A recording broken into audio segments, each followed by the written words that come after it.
The candlelight flickered across the anniversary card in my trembling hands.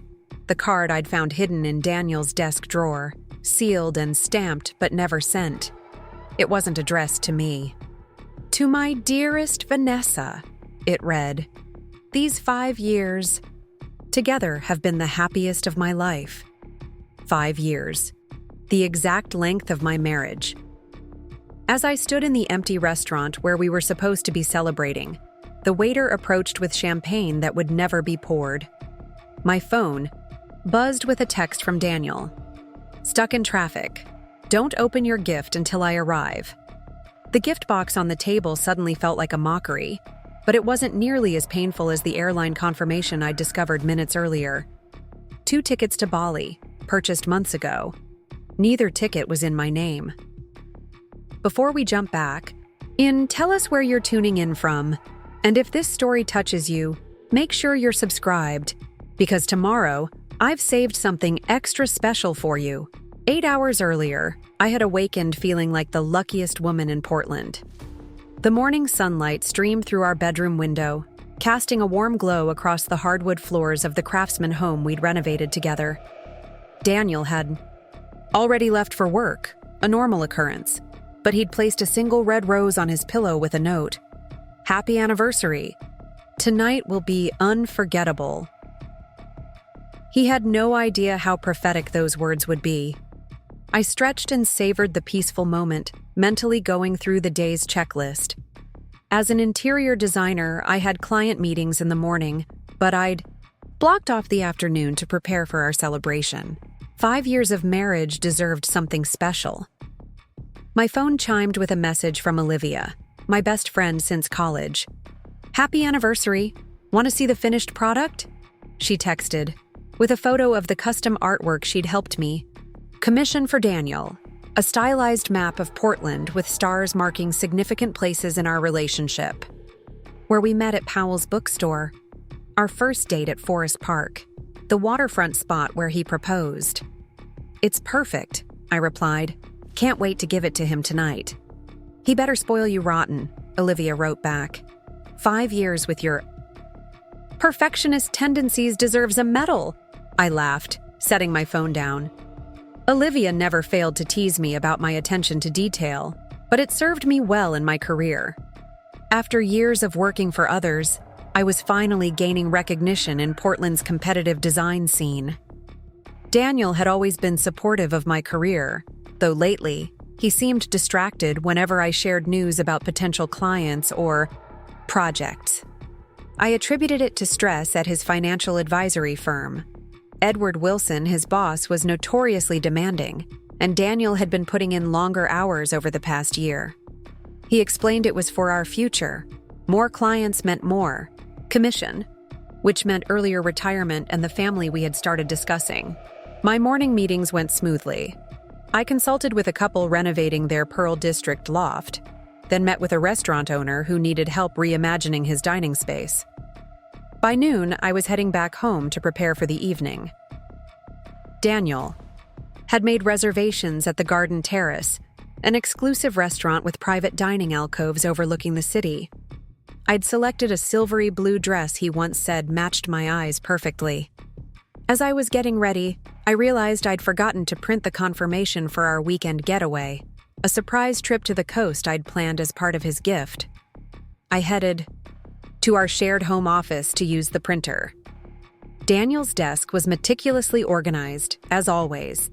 He teased that it was ironic, the creative designer with color swatches and fabric samples exploding from her workspace married to the financial advisor who color-coded his paperwork. When I couldn't find the printer paper, I opened his desk drawer. That's when everything changed.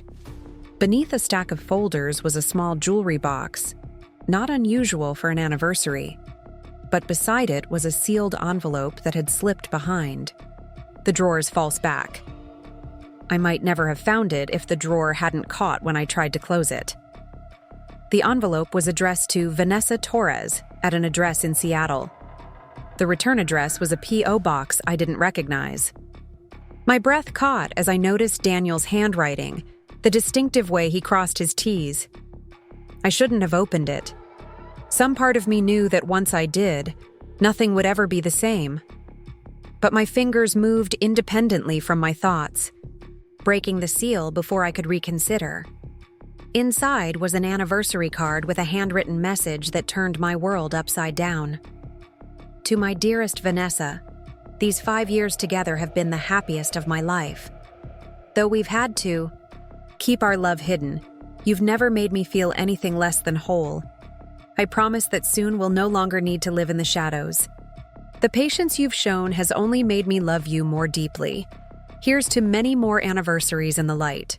Forever yours, Daniel. 5 years. The exact span of my marriage. My mind went blank, then raced with questions. Who was Vanessa? How could they have been together for 5 years unless their relationship had started before or alongside our marriage? With shaking hands, I turned on Daniel's computer. I knew his password, or thought I did. My usual login didn't work. Neither did variations of his birthday or our anniversary date. Finally, I tried Vanessa. The screen unlocked immediately. My stomach churned as I searched his email, finding nothing incriminating at first. Then I noticed a folder labeled Work Backups. Inside were hundreds of emails between Daniel and Vanessa, dating back 6 years.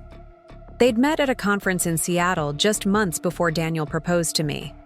As I scrolled through years of correspondence, the loving husband I thought I knew dissolved before my eyes. There were intimate messages, plans for secret getaways disguised as business trips, discussions about their future together. Most devastating was an email from 3 months ago. I found the perfect place in Seattle. Once everything's finalized, in June we can finally start our real life together. June, this month. His business trip scheduled for next week suddenly made horrifying sense. The final piece fell into place when I found the airline confirmation. 2 tickets to Bali, departing in 8 days. Passenger names: Daniel Mitchell and Vanessa Torres. I sat immobile, trying to process the revelation that my marriage had been a facade. The man who held me every night was leading a double life with precision and care. Each business trip, each late night at the office took on new meaning. Rather than confront him immediately, I made a decision. I would meet him at the restaurant as planned. I would look into the eyes of the man who had betrayed me and see what truth I could find there. I arrived at the garden terrace early, requesting the private alcove Daniel had reserved. When the waiter showed me to the table, I placed my gift, the custom artwork showing all our special places, on Daniel's side. Then I carefully positioned the evidence I'd gathered on my side, beneath my napkin. Printouts of the most damning emails, the flight confirmation, and the anniversary card meant for another woman. As 6 o'clock passed, then 6:30, my phone buzzed with Daniel's message about traffic. I ordered a glass of wine and surveyed the beautiful table setting that now seemed like a cruel joke. The white roses, my favorites, the champagne on ice, the twinkling lights of Portland spread out below us. By 7, it was clear Daniel wasn't just delayed. I called his office and reached Edward, his boss, who sounded confused. Daniel left early today, said he had anniversary plans with you. Have you sent him to Seattle recently? I asked, my voice surprisingly steady. A pause. Seattle? No, we don't have clients there currently. I thanked him and hung up, pieces falling further into place. As I gathered my things to leave, I noticed a woman being seated in the main dining room. She was striking, tall with dark hair cascading down her back, wearing a red dress that commanded attention. She checked her watch repeatedly, clearly waiting for someone. Something in her expectant posture made me approach. "Excuse me," I said. "Are you Vanessa?" The surprise in her eyes confirmed it before she spoke. "Do I know you?" "No," I replied. "But we have something in common. I'm Rebecca Mitchell, Daniel's wife." The color drained from her face. "There must be some mistake." I placed the anniversary card on her table. I believe this is for you. Daniel won't be joining either of us tonight. I suspect he's trying to figure out how to manage the fact that both of his anniversaries landed on the same day.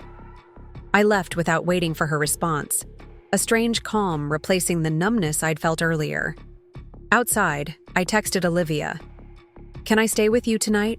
My marriage just ended." Within an hour, I was sitting on Olivia's couch, recounting everything, while she listened in stunned silence. As an attorney specializing in family law, her professional side eventually emerged through her initial shock. "First thing tomorrow, we secure your finances," she said firmly.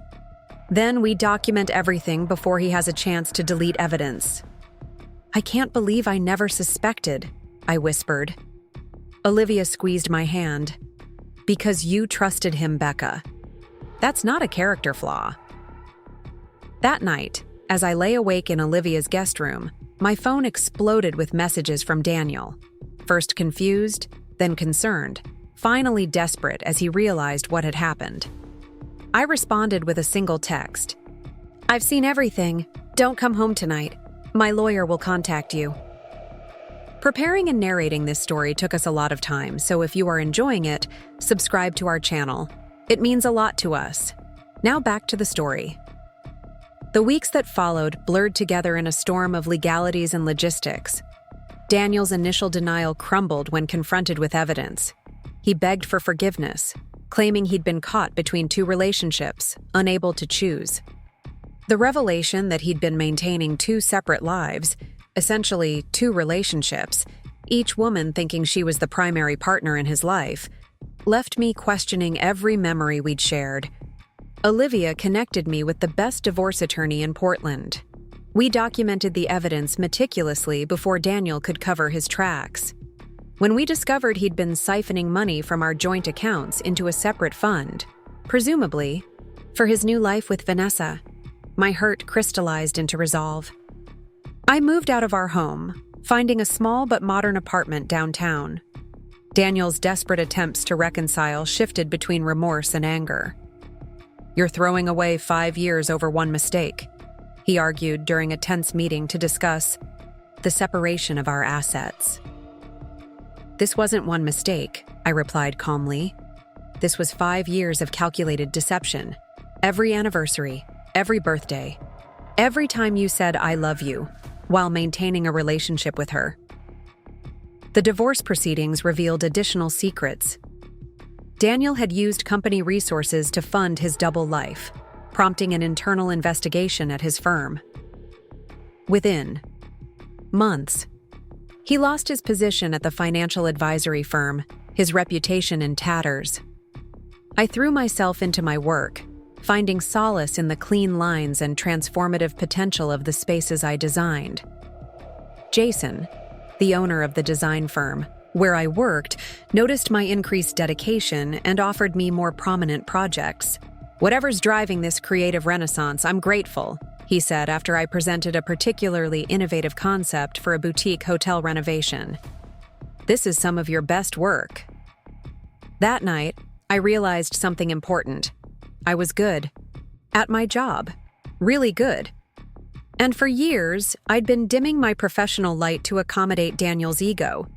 He'd always subtly positioned himself as the real career person in our relationship, my design work being something I did for fun. With this new clarity, I approached Jason with a proposal to lead a major project that had just come in. "I want the Hamilton redesign. I know their aesthetic, and I have ideas that would elevate their space while honoring their brand history."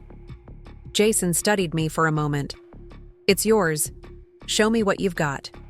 6 months after discovering Daniel's betrayal, I stood in the newly renovated Hamilton corporate headquarters, receiving accolades from the CEO as photographs were taken for design magazines. The space was being hailed as a revolutionary approach to workplace environment. My vision, my execution, my triumph. As the event concluded, I checked my phone to find a message from my realtor. The offer on the Victorian building in the Pearl District had been accepted. After months of planning and securing investors, I was about to open my own design studio. That evening, as I celebrated with Olivia and some colleagues at a rooftop restaurant overlooking the city, I spotted a familiar figure at the bar. Daniel, noticeably less polished than in his financial advisor days, was watching me. Our eyes met briefly before I turned away, continuing my conversation without acknowledgement. Later, as I was leaving, he approached. "You look happy," he said, his tone a mixture of regret and accusation. "I am happy," I replied simply. "With him?" Daniel nodded toward Jason, who was chatting with others from our group. I laughed softly. "My happiness isn't dependent on a relationship status anymore. That's something I never understood while we were together. I made a terrible mistake, Becca." "You made thousands of choices, Daniel. Daily decisions to lie and deceive. That's not a mistake. That's a character revelation." As I walked away, I felt the final weight of our relationship lifting. The woman who had discovered that awful anniversary card 8 months ago would have been devastated by this encounter. The woman I had become recognized it as closure. 1 year after the discovery that ended my marriage, I hosted the grand opening of Rebecca Taylor Designs in the renovated Victorian. The event was covered by local media and featured in several design publications. My client list had grown to include some of Portland's most prestigious businesses and homes. The journey hadn't been easy. There were nights I'd collapsed in tears, questioning everything about my past and future. I'd worked with Dr. Cohen, my therapist, to understand that Daniel's deception wasn't a reflection of my worth. I'd rebuilt my finances, my career, and, most importantly, my sense of self. As I gave a speech thanking those who had supported my new venture, I noticed Daniel standing at the back of the room. Our divorce had been finalized months ago, with the court ruling largely in my favor after the financial deceptions came to light. I'd heard through mutual connections that his relationship with Vanessa had imploded shortly after our separation. The foundation of lies too unstable to support a transition to an open relationship. I felt no satisfaction in his downfall, only a peaceful certainty that I was exactly where I was meant to be. The betrayal that once seemed like the end of my world had actually been the beginning of a more authentic life. After the event, Daniel approached as I was saying goodbyes to the last guests. "Congratulations," he said, sounding genuine. "Your work is incredible." "Thank you," I replied, neither cold nor particularly warm. "I've been watching you rebuild," he admitted. "At first, I was waiting for you to fall apart without me. Now, I realize you were never fully alive with me." The insight surprised me. "We become who we need to be when faced with the unimaginable," I said. "I never would have chosen this path, but I'm grateful for where it led." As Daniel left, Olivia joined me, champagne in hand. "To new beginnings," she toasted, "and to the power of women who refuse to be defined by betrayal." I clinked my glass against hers, surveying the space that represented everything I'd built from the ashes of my marriage. "To becoming the main character in your own story," I added. The path forward wasn't always clear, but I'd learned that sometimes the most devastating revelations become the foundation for a more authentic life.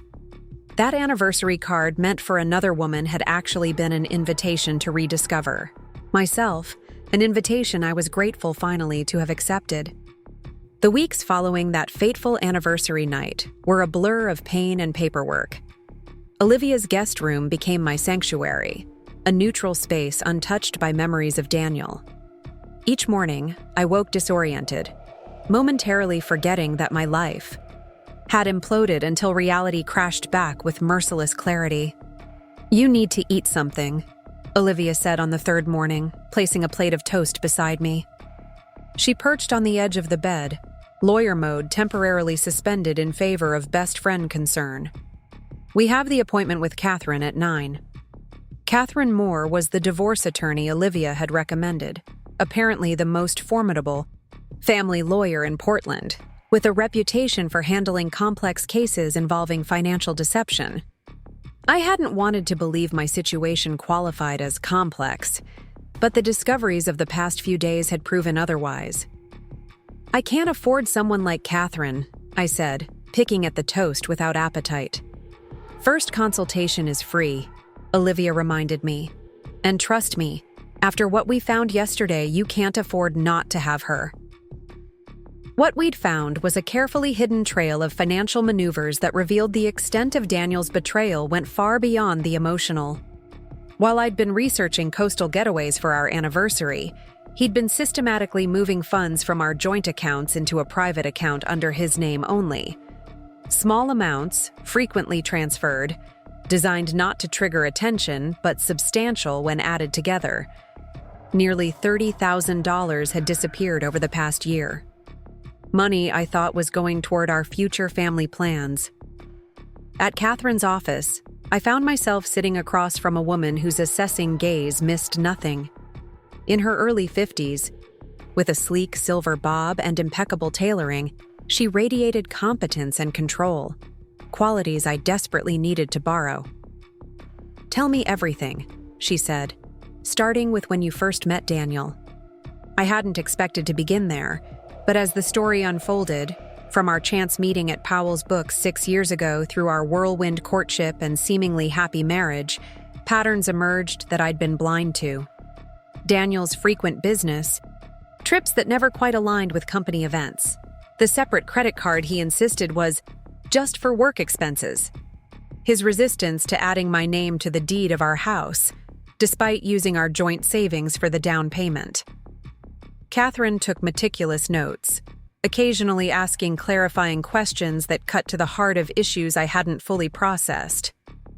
When I finished with the discovery of the anniversary card and airline tickets, she set down her pen and studied me. "Rebecca, based on what you've shared, I believe Daniel has been engaging in what we call financial infidelity alongside his emotional betrayal. This significantly strengthens your position." She leaned forward slightly. "But we need to move quickly. Men like your husband, especially those with financial expertise, are adept at covering their tracks once they know they've been discovered." By that afternoon, we had filed emergency orders freezing our joint assets and documenting all existing accounts. Catherine had also helped me open a new individual account at a different bank, advising me to redirect my paycheck deposits immediately. "What about the house?" I asked. The thought of the Craftsman home we'd lovingly renovated now tainted by deception. "Oregon is an equitable distribution state," Catherine explained. "The court will divide assets fairly, though not necessarily equally. Given the circumstances, including his misappropriation of funds and the fact that more of your income went toward renovations, we have a strong case for you receiving either the house or equivalent compensation." The legal machinery had been set in motion, but returning to work presented its own challenges.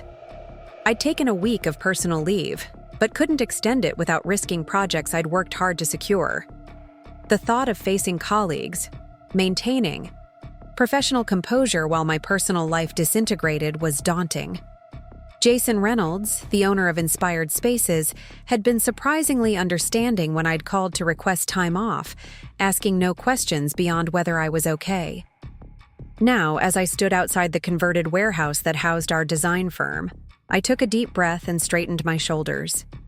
8 hours of focusing on other people's spaces would be a welcome distraction from the chaos of my own life.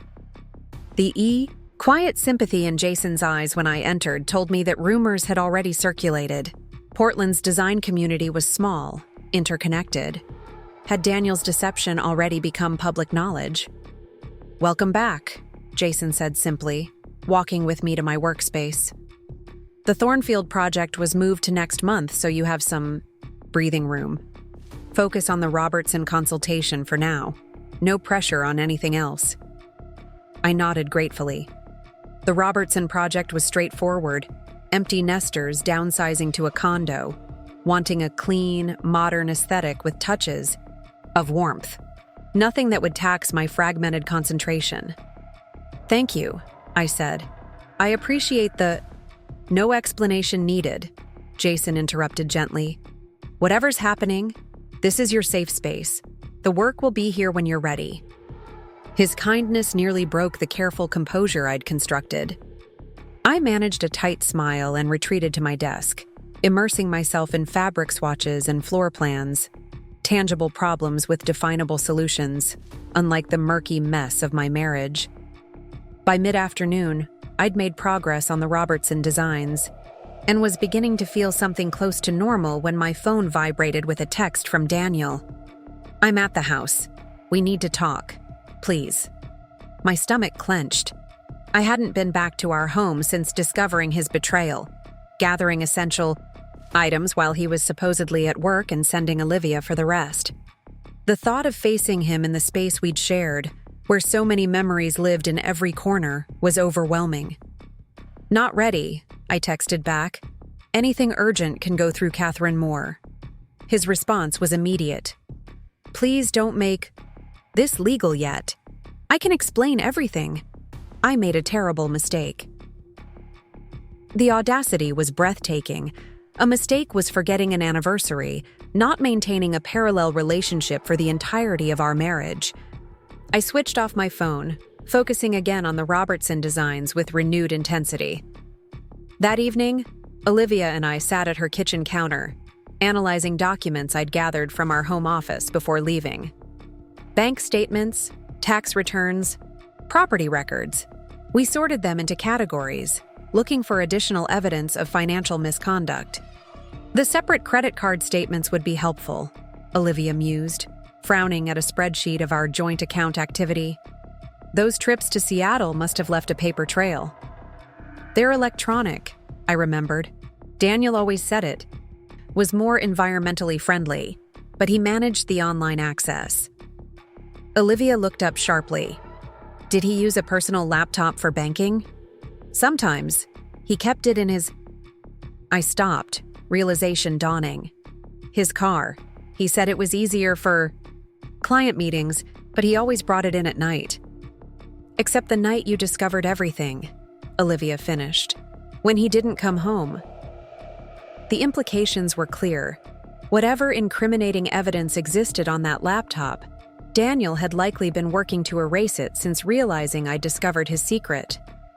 "Should we tell Catherine?" I asked. "First thing tomorrow," Olivia agreed. "For now, let's focus on what we do have." What we had was damning enough. Beyond the diverted funds, we discovered Daniel had opened a separate investment account, using our joint tax refund from the previous year, money that should have gone toward the kitchen renovation we'd planned together. The account statement, mistakenly mailed to our home rather than electronically delivered, showed substantial growth but listed only his name. "Classic commingling of assets," Olivia muttered. "Using marital funds for individual investment. Catherine will have a field day with this." I stared at the statement, a particular transaction catching my eye. "This withdrawal," I said, pointing to a $5,000 deduction from 3 months ago. "That's when he said his car needed unexpected repairs." Olivia examined the date, then cross-referenced it with some notes she'd made. "That's interesting," she said slowly. "Based on the emails we recovered, isn't that when he took Vanessa to Victoria for the weekend?" The betrayal felt fresh again. A wound reopened just as it had begun to scab over. I pushed back from the counter, suddenly needing air. "I can't do this right now," I said, moving toward the balcony of Olivia's apartment. "It's like each new discovery erases more of what I thought was real." Olivia followed, leaning against the railing beside me as we looked out over the twinkling lights of Portland. "That's the hardest part," she said quietly. "The retroactive doubt, questioning every memory, wondering what was genuine and what was manipulation."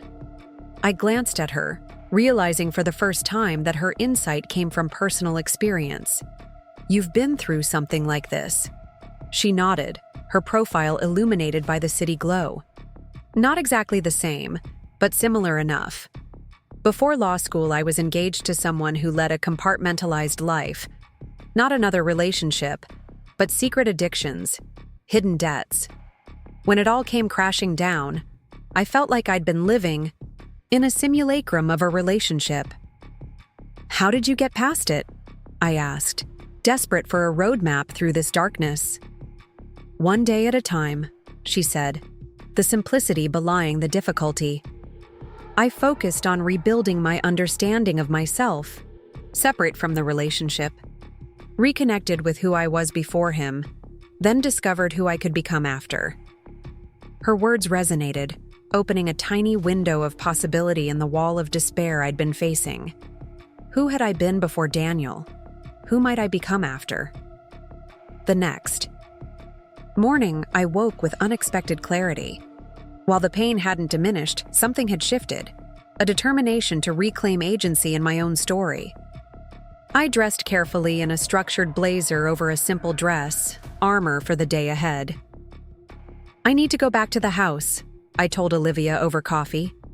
Not to see Daniel, but to truly gather my things, to start separating our lives intentionally, not in the haphazard way we've been forced to. Olivia studied me, perhaps assessing whether this decision came from strength or masochism. "I'll come with you," she finally said.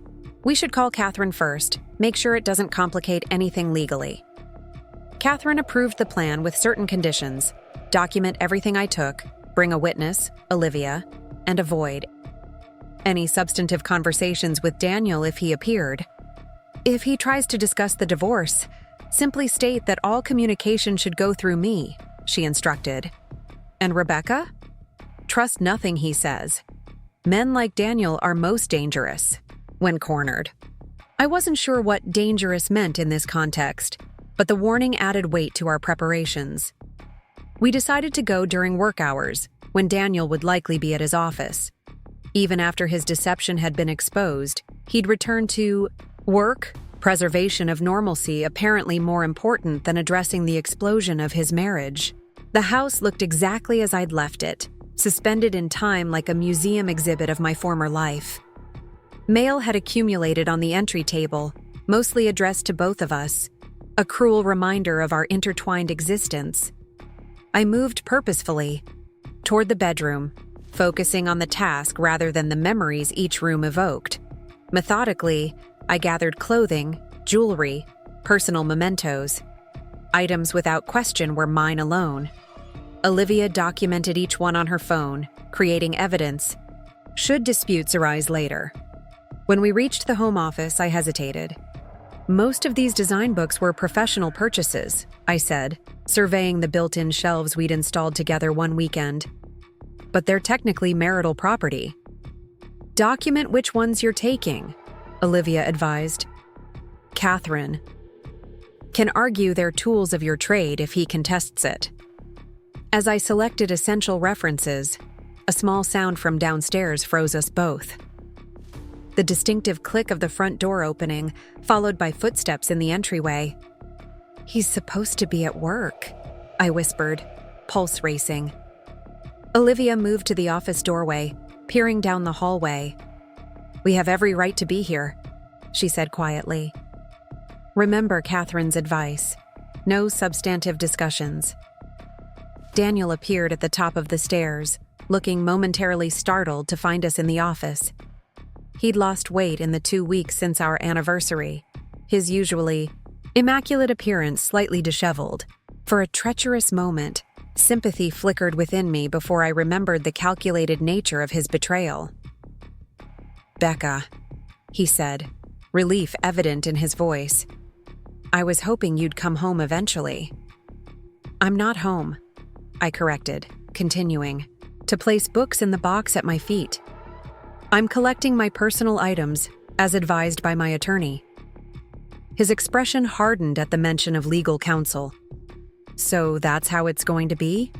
Lawyers and formal separations without even giving me a chance to explain?" Olivia stepped forward slightly. "Rebecca has been advised not to discuss divorce matters directly with you. If you have something to communicate, it should go through Catherine Moore." Daniel's attention shifted to her, irritation flashing across his features. "With all due respect, Olivia, this is between my wife and me." "Ex-wife in progress," I said, surprising myself with the steadiness of my voice. And nothing is just between us anymore, Daniel. Not after 5 years of lies. He moved further into the office, eyes pleading. It wasn't what you think. Yes, I made a terrible mistake with Vanessa, but it wasn't. A mistake is forgetting an anniversary, I interrupted. A mistake is buying the wrong gift. What you did was construct an elaborate deception that spanned our entire marriage. That's not a mistake. That's a character revelation. You don't understand the circumstances, he insisted. If you just... Let me explain. What's to explain? My composure began to fracture. The anniversary card made things pretty clear. These 5 years together have been the happiest of my life. Our entire marriage, Daniel, every anniversary we celebrated, you were celebrating with her too. He flinched at the direct quote. It's complicated. There were reasons.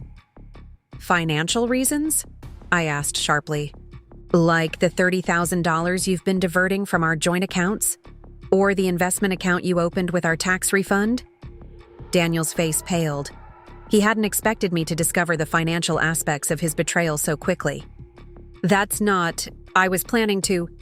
Save it for your response to our filing, Olivia interjected, placing the last of my books in the box and sealing it. Rebecca, I think we have everything we need for now. I nodded, suddenly exhausted by the exchange. The man standing before me was simultaneously the person I'd loved most in the world and a complete stranger. The cognitive dissonance was overwhelming. As we moved to leave, Daniel stepped into our path. Becca, please, he said, voice breaking. 5 years together has to count for something. We can work through this. The irony of his word choice, 5 years together, the same phrase he'd used in Vanessa's card, wasn't lost on me. Even now, he was recycling sentiments between women.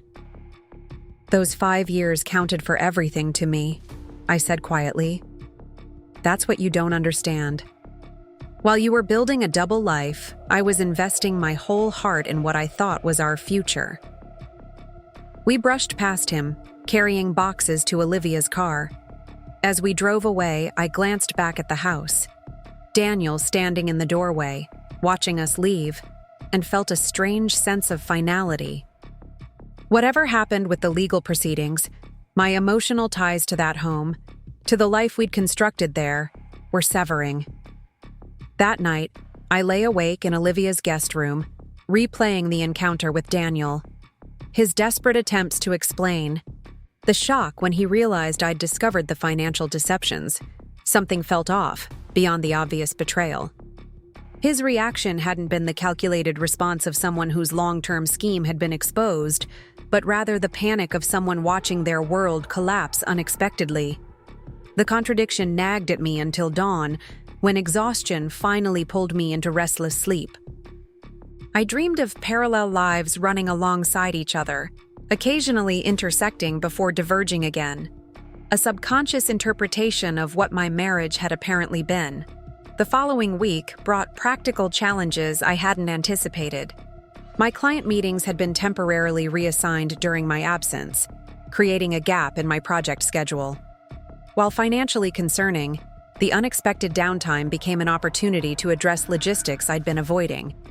I needed my own place, somewhere, without memories of Daniel, without the well-meaning but constant presence of Olivia's concern. The thought of apartment hunting amid divorce proceedings was daunting, but remaining in limbo felt worse. You should talk to Mrs. Montgomery, Olivia suggested over dinner. Doesn't she own several properties downtown? Judy Montgomery was our former neighbor, a widow in her 70s who had become something of a mentor to me when we first moved into the Craftsman. She'd built an impressive real estate portfolio after her husband's death, transforming her inheritance into financial independence through strategic investments. I couldn't impose, I said, though the idea held appeal. Mrs. Montgomery had always treated me with maternal affection, frequently inviting me for tea when Daniel traveled for work.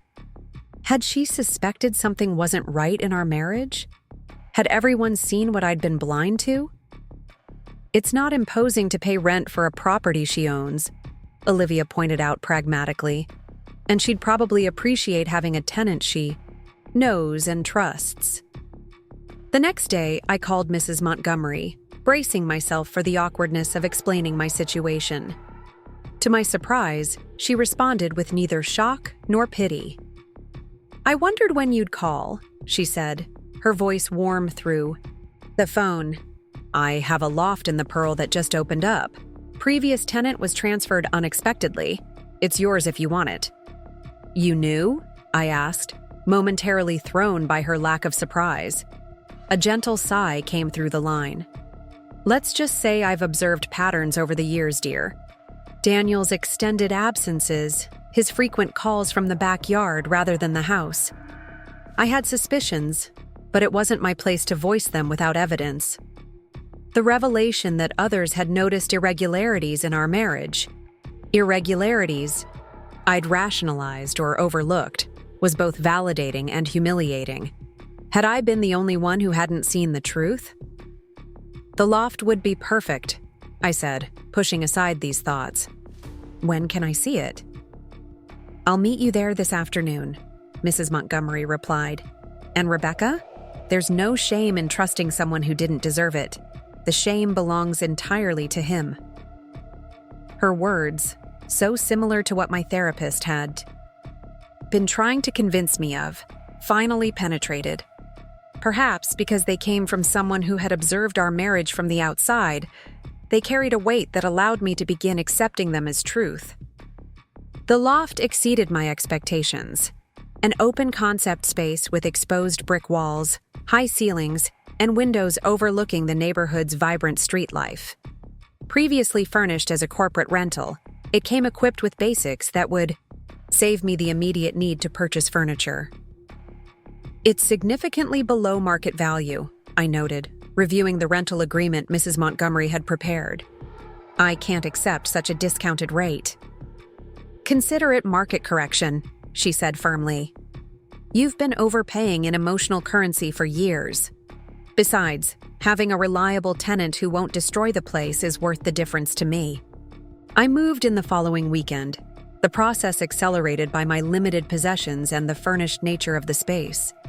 For the first time since discovering Daniel's betrayal, I felt something close to optimism as I arranged my design books on the industrial shelving unit, hung a few cherished art pieces, and placed fresh flowers on the kitchen island. This space was mine alone, untouched by deception, unmarked by shared history. It represented a fresh start, however painful the catalyst had been. That evening, as I sat by the windows watching twilight transform the city, my phone rang with an unfamiliar number. Normally, I would have let it go to voicemail, but something compelled me to answer. "Is this Rebecca Mitchell?" a woman's voice asked. "Yes," I confirmed cautiously. "Who's calling?" "My name is Vanessa Torres," she said, the name sending a jolt through me. "I think we need to talk." My fingers tightened around the phone as Vanessa's words hung in the air between us. For weeks, she had been an abstraction. The other woman, the recipient of Daniel's parallel devotion. But now she was a living, breathing person on the other end of the line. "I have nothing to say to you," I managed, my voice steadier than I expected. "I understand," Vanessa replied, "but I have information you should know. Information about Daniel that might help your case." My instinct was to hang up, to shield myself from whatever manipulation might be coming. But the reference to my case caught my attention. How much did she know about the divorce proceedings? "What kind of information?" I asked cautiously. "Not over the phone," she said. "Could we meet somewhere public? Tomorrow, perhaps?" Every emotional defense mechanism warned against this meeting, yet curiosity and pragmatism overrode them. If Vanessa truly had information that could strengthen my position, refusing to hear it would be self-sabotage.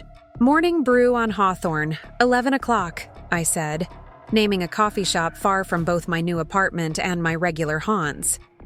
"I'll give you 15 minutes. I called Olivia immediately after hanging up, her reaction exactly what I'd anticipated. "Absolutely not," she said firmly. "This has trap written all over it." For all you know, she and Daniel are still together, concocting some scheme to undermine your case. "Then come with me," I suggested. "You don't have to sit with us. Just be there in case it's some kind of setup." Olivia grudgingly agreed, though she insisted on consulting Catherine first. The attorney shared her concerns, but acknowledged the potential value of whatever Vanessa might reveal. "Record the conversation," Catherine advised. "Oregon is a one-party consent state, so it's legal as long as you're participating. And Rebecca, remember that her agenda may not align with yours, even if she claims to be on your side now." The next morning, I arrived at Morning Brew 30 minutes early, selecting a table with a clear view of the entrance.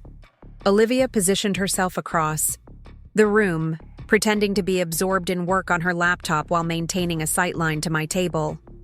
I'd dressed carefully, professional, composed, armored in a way that showed no external sign of the turmoil this meeting stirred within me. At precisely 11, a woman entered who could only be Vanessa. She paused in the doorway, scanning the cafe until our eyes met. The recognition was immediate. This was the woman from the restaurant, the one who had been waiting for Daniel on our anniversary night. She approached my table with measured steps, her posture suggesting the same mix of determination and discomfort I felt. "Rebecca," she said, extending her hand. "Thank you for meeting me." I shook her hand briefly, gesturing to the chair across from me. Up close, she was younger than I'd initially thought, perhaps late 20s to my 34. Beautiful in an understated way, with intelligent eyes that held more complexity than I'd expected.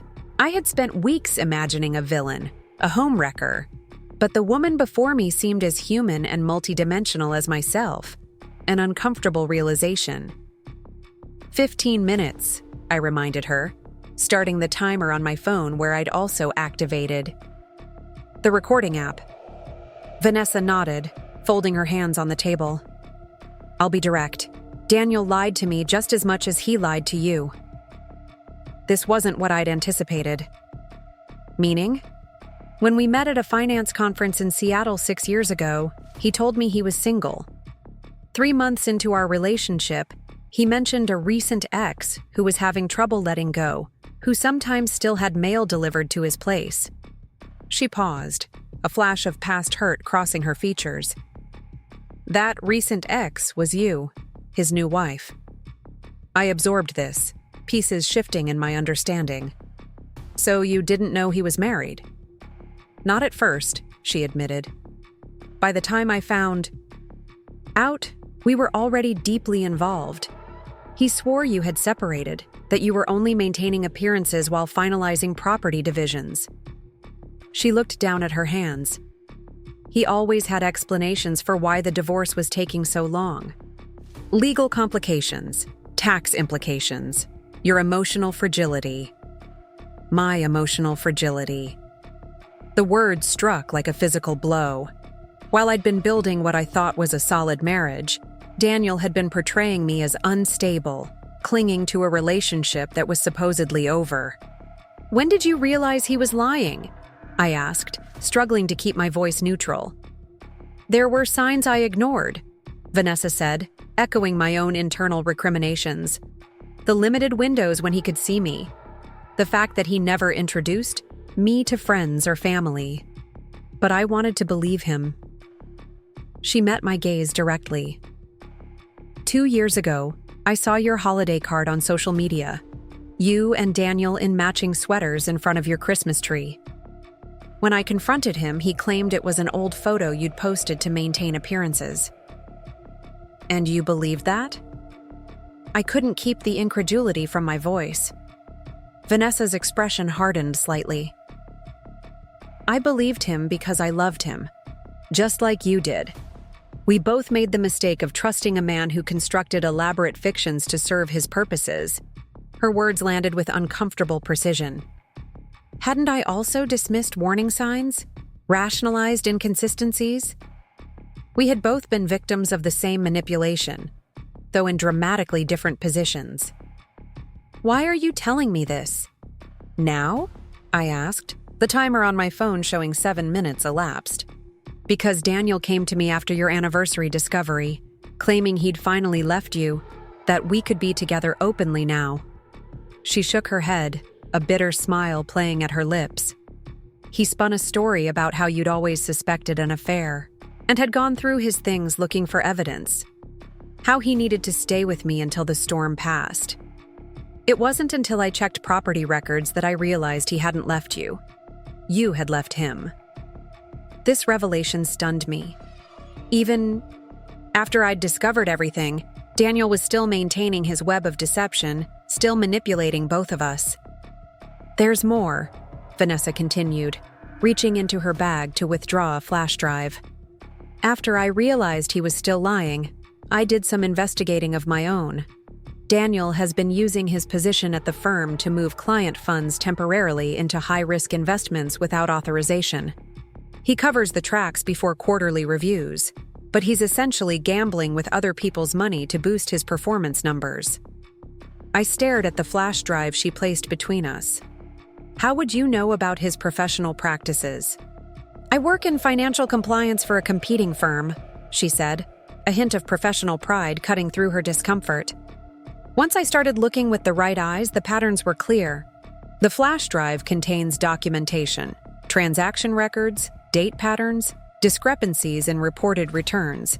It's technical, but your attorney will understand the implications. The timer on my phone beeped, marking the end of our agreed 15 minutes. I silenced it but made no move to leave. "Why would you give me this? It could damage your career to be involved in something like this." Vanessa looked at me squarely. "Because I spent 5 years being manipulated by a man who made me complicit in hurting someone I never met. Because whatever pain I'm feeling, you've experienced it tenfold. And because Daniel Mitchell deserves consequences for what he's done to both of us." I picked up the flash drive, weighing more than just its physical presence in my palm. "Have you spoken with Daniel since you discovered the truth?" I told him I knew about the deception, that it was over between us. He's called repeatedly, escalating from apologies to accusations. A shadow crossed her face.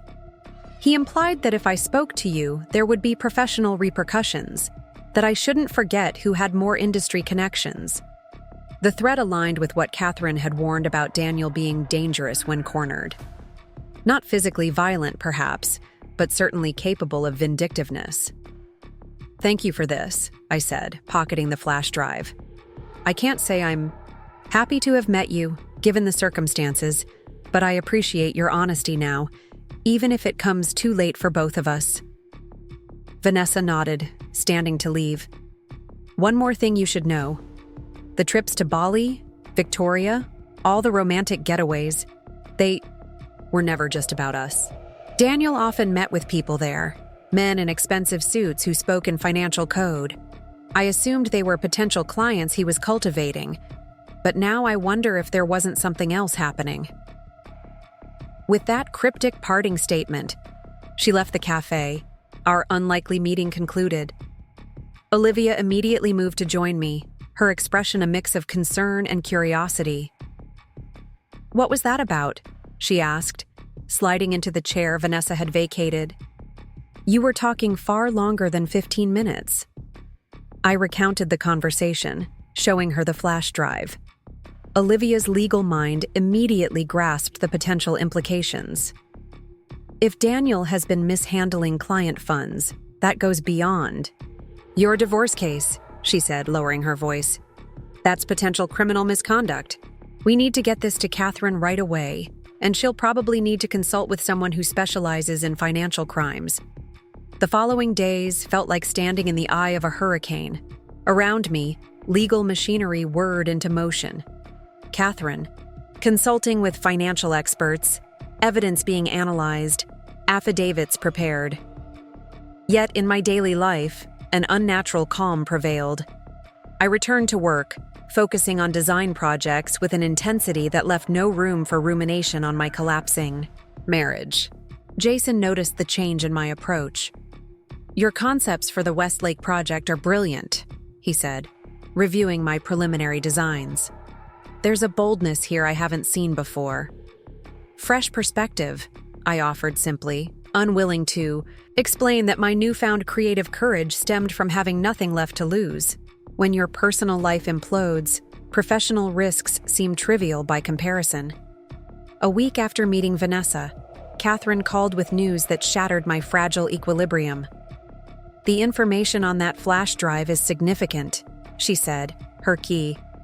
Typical measured tone underscored with tension. "Our financial consultant confirms that Daniel appears to have been engaging in a form of unauthorized trading using client funds. This potentially crosses from civil into criminal territory." I sank onto one of the industrial stools at my kitchen island, the implications washing over me. "What does this mean for the divorce?" "It complicates things," Catherine admitted. "On one hand, it gives us tremendous leverage. On the other, if criminal charges are pursued, assets could be frozen pending investigation, which might delay property settlements." "Do we have to report it?" I asked, immediately ashamed of the question. It suggested I might use the information as blackmail rather than expose wrongdoing. Catherine's response was gentle but firm. "Legally, we're not obligated to report until certain thresholds are met, which requires further analysis. Ethically, however, innocent people may be harmed if this continues.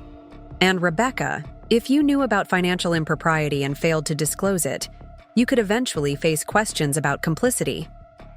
The idea that I might be viewed as Daniel's accomplice, even retrospectively, was horrifying. "I knew nothing about his professional activities," I said firmly. "You should report whatever needs to be reported." "First, we use this information in our settlement negotiations," Catherine decided. "Give Daniel one chance to agree to terms that are significantly in your favor. If he refuses, we proceed with disclosure to the appropriate authorities." The strategy made sense, yet something about it felt wrong, as if I were still playing by Daniel's rules, using manipulation and leverage rather than standing firmly in the truth. "I need to think about this," I told Catherine. "It's not just about securing a better settlement for me. There's a bigger picture here." After hanging up, I wandered to the windows of my loft, watching pedestrians navigate the street below. Each person carried their own complicated story, their own version of truth. How many other hidden deceptions were walking around Portland that evening, waiting to be discovered? My phone buzzed with a text from Daniel. "Please meet me tomorrow. No lawyers, no games. There are things you need to know that will make sense of everything. I owe you that much." The timing, so soon after learning about his financial misconduct, seemed too coincidental. Had Vanessa warned him about our meeting? Did he know what information I now possessed? I showed the text to Olivia when she came by later with dinner, her face darkening as she read it. "Classic manipulation," she said, setting containers of Thai food on the counter. "He's trying to regain control of the narrative now that he knows you have damaging information." "But what if there is an explanation?" I asked, voicing the small, irrational part of me that still wanted to believe the past 5 years hadn't been built entirely on lies. What if there's context I'm missing? Olivia fixed me with a steady gaze. "Becca, I love you, but you're looking for rational explanations for emotional betrayal. Whatever his reasons, they don't justify what he did to you."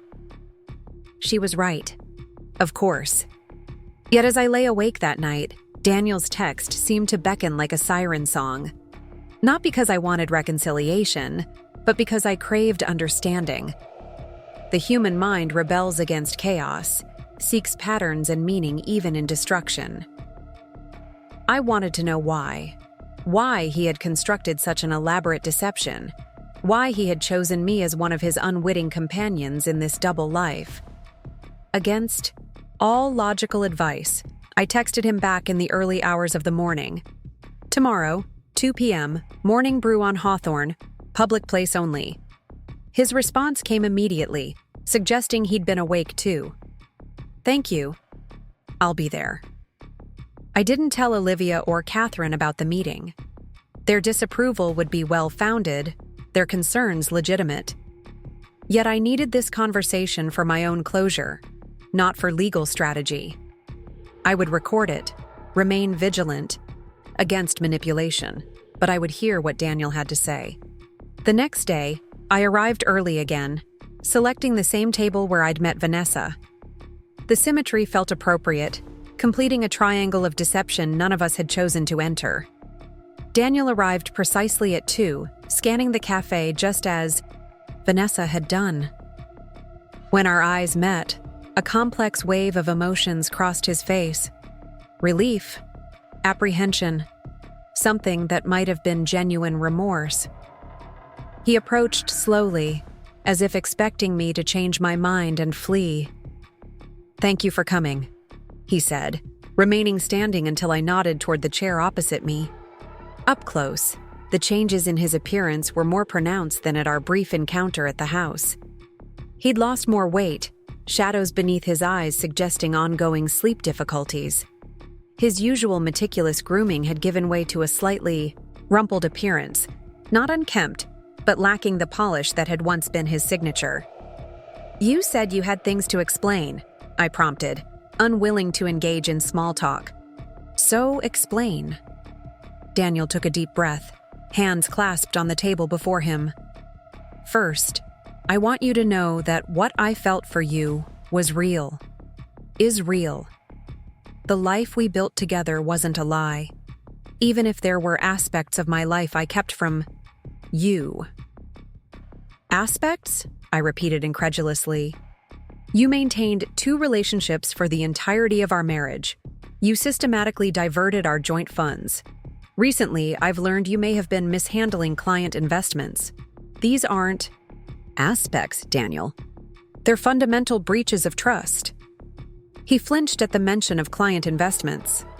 "Who told you about that? Does it matter? Is it true?" He hesitated, clearly calculating risks and benefits of honesty at this juncture. "It's complicated," he finally said. "I've been operating under certain pressures you don't understand." "Then help me understand," I challenged. "That's why we're here, isn't it? For you to make sense of the senseless?" Daniel glanced around the cafe, lowering. His voice. 5 years ago, just before I proposed to you, I was approached by Edward Wilson with what seemed like a tremendous opportunity. He was expanding the firm's client base internationally, focusing on high-net-worth individuals who valued privacy above all else. He wanted me to handle these special accounts. Edward Wilson, Daniel's boss and mentor, had always struck me as somewhat aloof, but fundamentally professional. I'd met him at company functions, exchanged pleasantries at holiday parties. Nothing about him had suggested anything untoward. "At first it seemed legitimate," Daniel continued. "High pressure but legal wealth management for foreign clients. The compensation was exceptional, bonuses that doubled my salary, performance incentives that could secure our future. But gradually, I realized these weren't just private clients. They were people who needed certain accommodations in how their money moved through our systems. The implication hung in the air between us. "Money laundering," I said flatly. Daniel didn't confirm directly, but his expression was answer enough. By the time I understood what was really happening, I was already implicated. My signatures on documentation, my recommendations on investment vehicles. Edward made it clear there was no walking away cleanly. "So instead of coming clean, going to authorities, you decided to just continue?"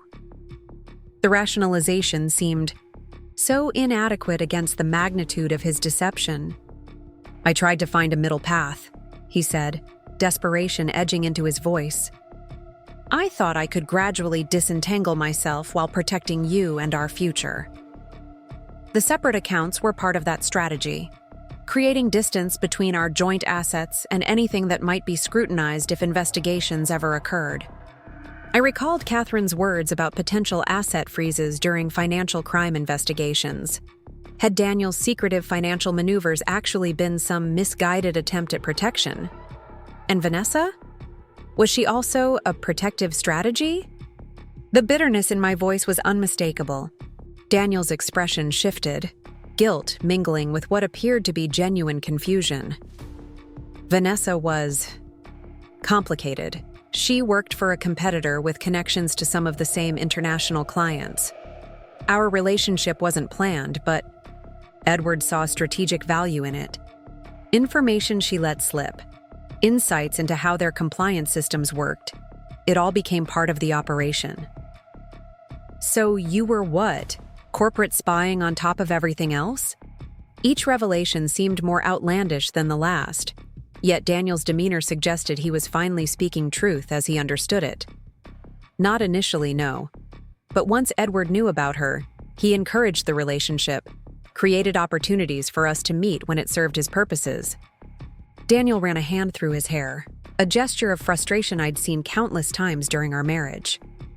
I know how this sounds, like I'm abdicating responsibility, blaming others for my choices.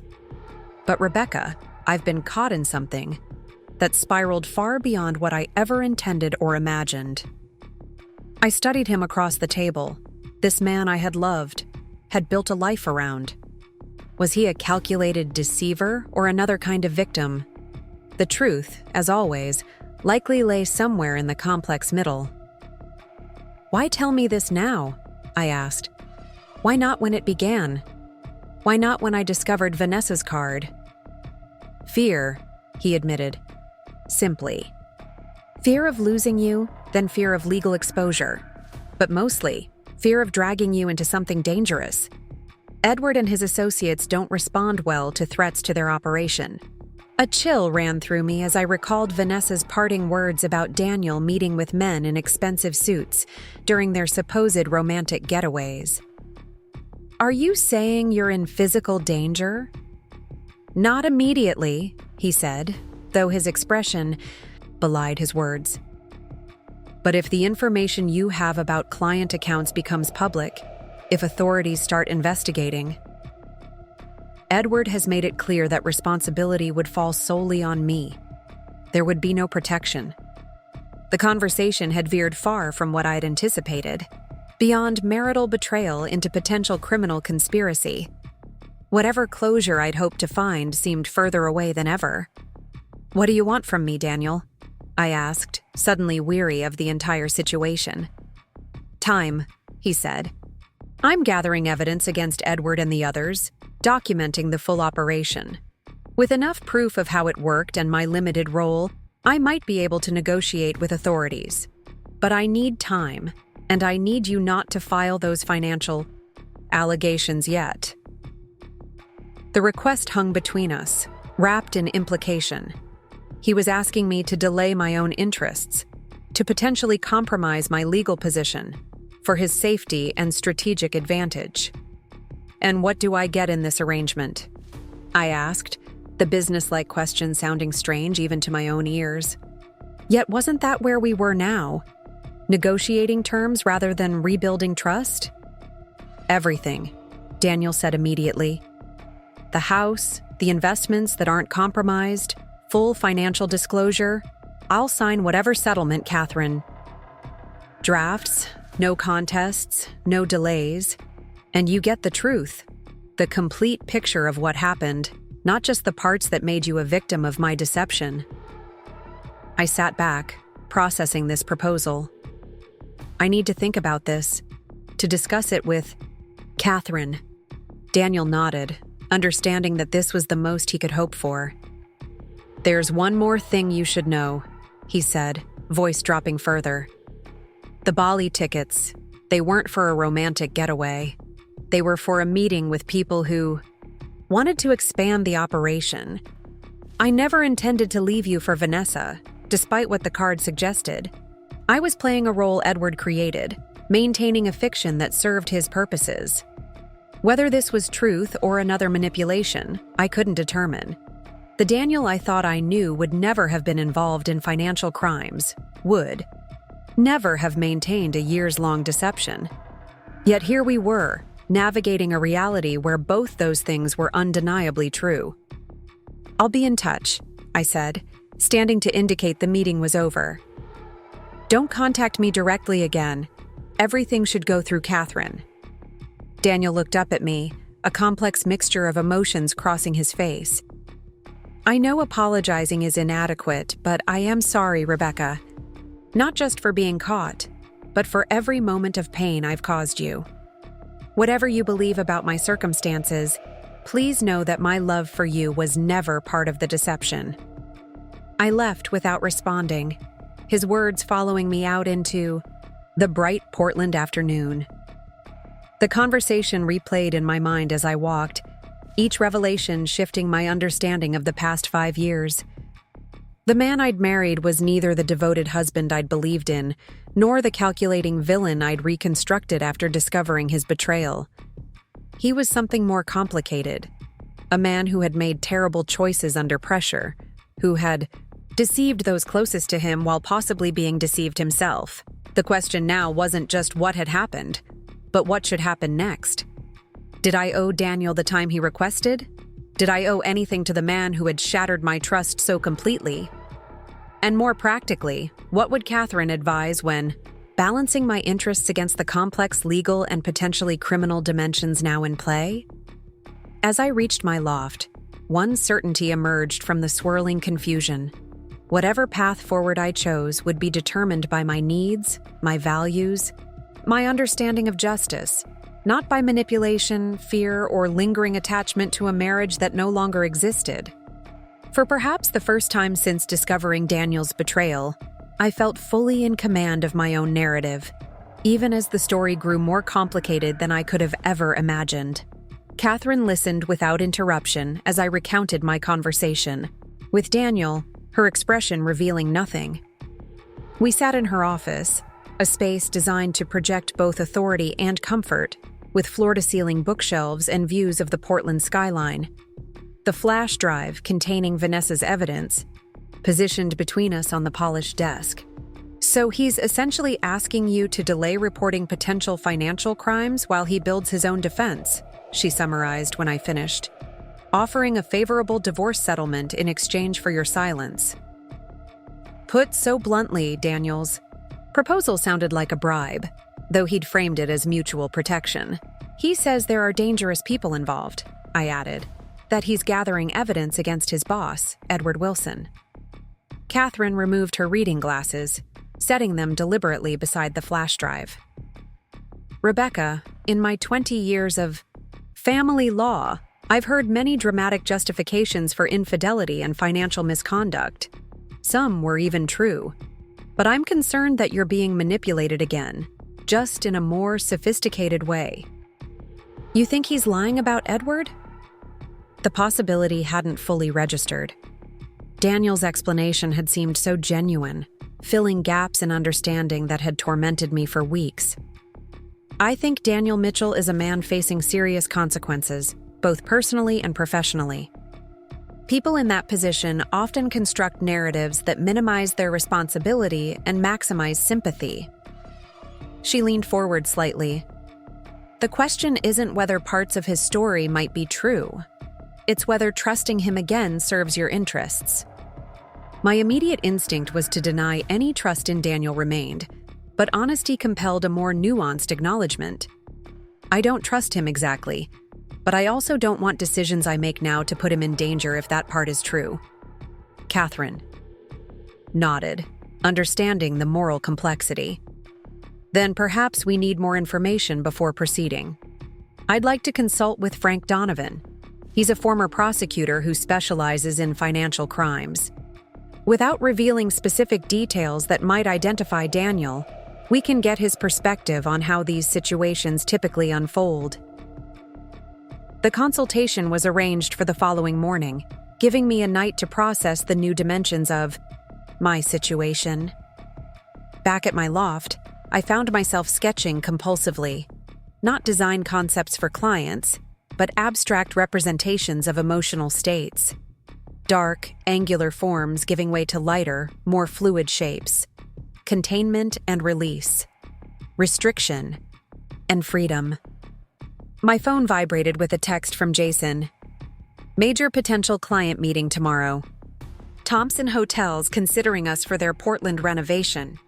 Your presentation style would be perfect for this. Available at 2? The request pulled me back to normal professional concerns, a welcome anchor in the churning sea of my personal crisis. Absolutely, I replied, grateful for the distraction and the implied vote of confidence from Jason.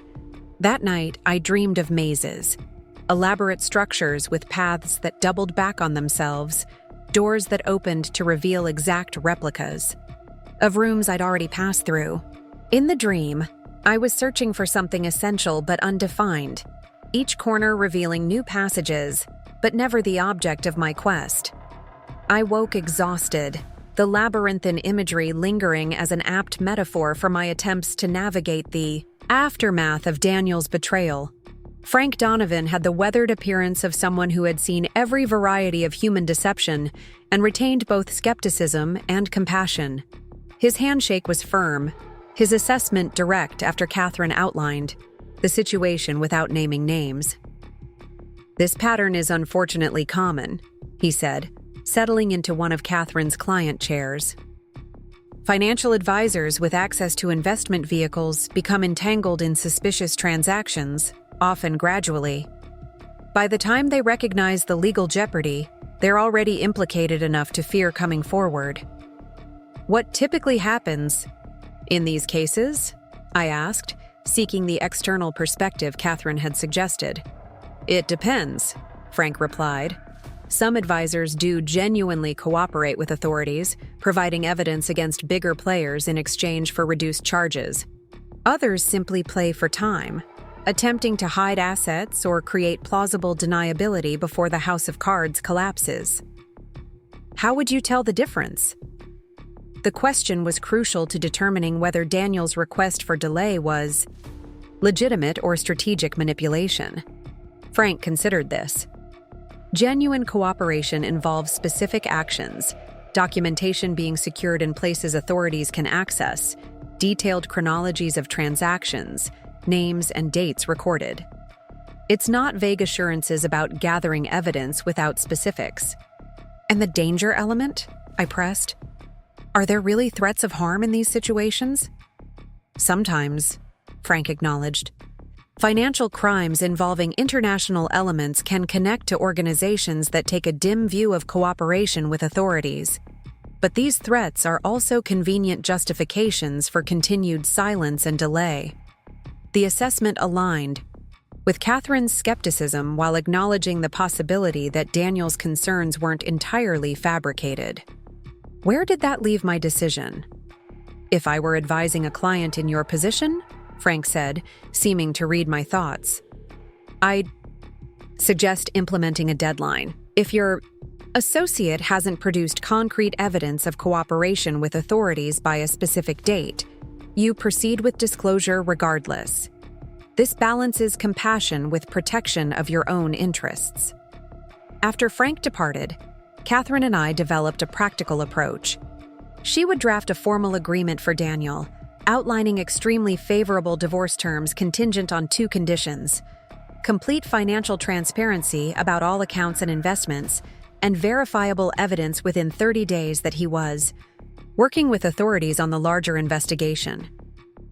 "This protects you legally while giving him the time he requested," Catherine explained. "If he's sincere about cooperation, this provides structure. If he's not, we haven't compromised your position." The approach felt right, neither naive trust nor vindictive exposure. It acknowledged the complex reality that Daniel might be both perpetrator and victim in different aspects of the situation. "There's one more thing to consider," Catherine added as we concluded. "The emotional cost of extending this process. 30 more days of uncertainty, of potential manipulation. Are you prepared for that impact on your healing process?" The question gave me pause. The past weeks had been a roller coaster of revelation and pain, each new disclosure reopening wounds just beginning to heal. Did I want to prolong this limbo state? The alternative, immediate disclosure regardless of consequences to Daniel, felt equally problematic. A decision that might haunt me if his claims of danger proved legitimate. I need to move forward with my life regardless of what Daniel does, I said finally. This agreement gives structure to that process without requiring me to make moral judgments with insufficient information. I can live with that. Catherine seemed satisfied with my reasoning. I'll have the agreement prepared by tomorrow. In the meantime, focus on rebuilding your own life. That's the best protection against continued emotional entanglement. The advice led me directly to the Thompson Hotel's meeting that afternoon. As I prepared my portfolio and presentation materials, I felt a familiar spark of creative excitement that had been absent in recent weeks. This project, renovating a historic building into a boutique hotel that honored Portland's character while providing contemporary luxury, represented exactly the kind of challenge I'd dreamed of when entering the design field. Jason met me in the lobby of our firm, his expression a mix of encouragement and concern. You sure you're up for this today? The Thompson people can be demanding, and with everything you're dealing with personally. I'm more than up for it, I assured him, surprising myself with the conviction in my voice. Actually, I need this. A chance to focus on creation, rather than dissolution. The meeting exceeded expectations. The Thompson executives responded enthusiastically to my vision for balancing preservation and innovation, particularly my concept for incorporating local artisans into the hotel's aesthetic identity. As we concluded, the lead developer shook my hand with noticeable approval. Your passion for this project is evident, Ms. Mitchell. We'll be in touch very soon. Walking back to the office with Jason, I felt a lightness that had been absent for weeks. They loved your approach, he said, grinning. I haven't seen the development team that engaged in initial meetings before. It felt good, I admitted. To be thinking about possibilities rather than problems. Jason hesitated before speaking again. I've been wanting to discuss something with you, but the timing never seemed right with everything you've been dealing with. Maybe now. My phone rang, interrupting whatever he'd been about to say. Catherine's name flashed on the screen. I need to take this, I apologized. But let's talk later? Jason nodded, continuing toward the office while I answered the call. Rebecca, we have a situation, Catherine said without preamble. Daniel has been hospitalized. Portland General. Edward Wilson contacted your former neighbor, Mrs. Montgomery, who called me. My stomach dropped. Hospitalized? What happened? Details are unclear. Wilson said something about Daniel being found in the parking garage at their office building. Possibly an assault, possibly an accident. He's stable, but they're keeping him overnight for observation. The timing, so soon after our conversation, about potential danger from Edward and his associates, seemed too coincidental to dismiss. Do you think this is related to what he told me? Some kind of warning? I think we shouldn't jump to conclusions, Catherine cautioned. But given recent discussions, we should be prudent. Are you planning to visit him? I hadn't considered the question, my mind still processing the news. Should I visit Daniel? What obligations remained between us amid divorce proceedings and potential criminal complications? I don't know, I admitted. Part of me feels I should, if only to understand. What happened? Another part feels that's precisely the emotional entanglement you warned against. There's no wrong decision here, Catherine said gently. But if you do go, don't go alone, and don't discuss the agreement or financial matters. The hospital setting could be used to create pressure or sympathy that clouds judgment. After ending the call, I stood on the sidewalk, pedestrians flowing around me as I considered my options. The Daniel who had betrayed me maintained a double life, potentially engaged in financial crimes. That man deserved nothing from me.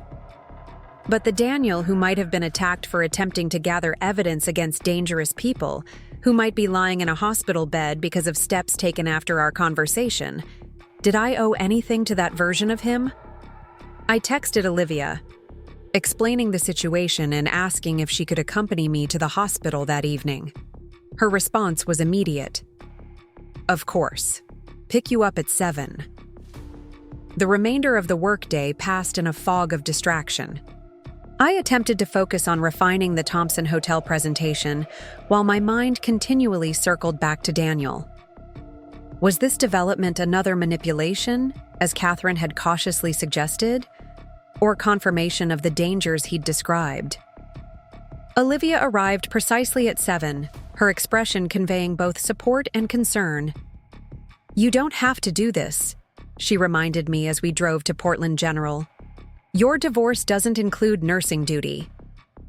I know, I said, watching raindrops trace patterns on the passenger window.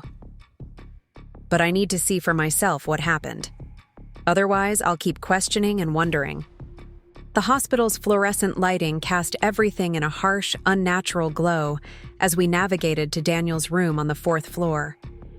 A police officer stationed outside gave us an assessing look before allowing us to enter. Daniel lay against white pillows, an IV in one arm, a darkening bruise spreading across his left cheekbone. A laceration near his temple had been closed with butterfly bandages. He looked simultaneously familiar and foreign, the man I'd shared a bed with for 5 years, reduced to patient status in a generic hospital room. His eyes widened slightly when he saw me, surprise evident. "Rebecca," he said, voice raspier than usual. "I didn't expect you to come." "Neither did I admitted, remaining near the doorway, while Olivia positioned herself slightly behind me. "What happened?" Daniel's gaze flicked toward Olivia before returning to me. "They're calling it a mugging. 2 men in the parking garage as I was leaving work. They took my wallet, my watch, my laptop." The mention of the laptop caught my attention. "The computer with your evidence?" A slight nod, followed by a wince of pain. "Among other things. The timing wasn't coincidental, Rebecca. This was a message from Edward." Olivia shifted uncomfortably behind me, clearly skeptical of this interpretation. I shared her reservation. The convenient disappearance of evidence that could support Daniel's claims seemed too perfect. "The police are investigating?" I asked, noting the officer outside. "Officially, yes, but they're treating it as a random crime. They don't know the context." "And you haven't told them?" Olivia interjected, unable to contain her doubt. Daniel's expression hardened slightly. "Tell them what, exactly?" "That I suspect my boss ordered an attack because I'm gathering evidence of financial crimes I've been participating in for years? That would go well." The logic, while frustrating, wasn't entirely unreasonable. Without concrete evidence, Daniel's accusations against Edward would seem like attempts to deflect responsibility for his own misconduct. "Catherine has prepared an agreement," I said, changing direction. "It gives you the time you requested, while protecting my interests. We can discuss details when you're released." Daniel closed his eyes briefly, relief evident in the slight relaxation of his features. "Thank you. I know you have no reason to trust anything I say at this point." "I don't," I confirmed. "This isn't about trust. It's about making decisions I can live with, regardless of how this situation unfolds." The distinction seemed important, maintaining emotional boundaries while acknowledging the complex reality beyond my personal hurt. Daniel had betrayed me in profound ways, but that didn't negate the possibility that he was also caught in something dangerous. "The doctor says I'll be released tomorrow," he said. "I've been staying at a hotel since everything happened. It's not ideal for recovery, but—" "Mrs. Montgomery has a guest house," I interrupted, surprising myself with the offer. "I can ask if it's available. It would be more comfortable than a hotel room." Olivia gave me a sharp look, clearly concerned. I was being drawn back into caretaking patterns. But the suggestion wasn't about reconciliation or forgiveness. It was a practical solution to a logistical problem. If Daniel was genuinely attempting to gather evidence against Edward, having a secure place to recover and continue that work served my interests as well as his. "I would appreciate that," Daniel said carefully. "But I understand if it's too complicated." "I'll ask," I said simply. No promises.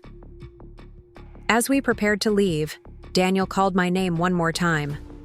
"Rebecca, whatever you decide about the agreement, about everything, please be careful. Edward has resources and connections I didn't fully appreciate until recently."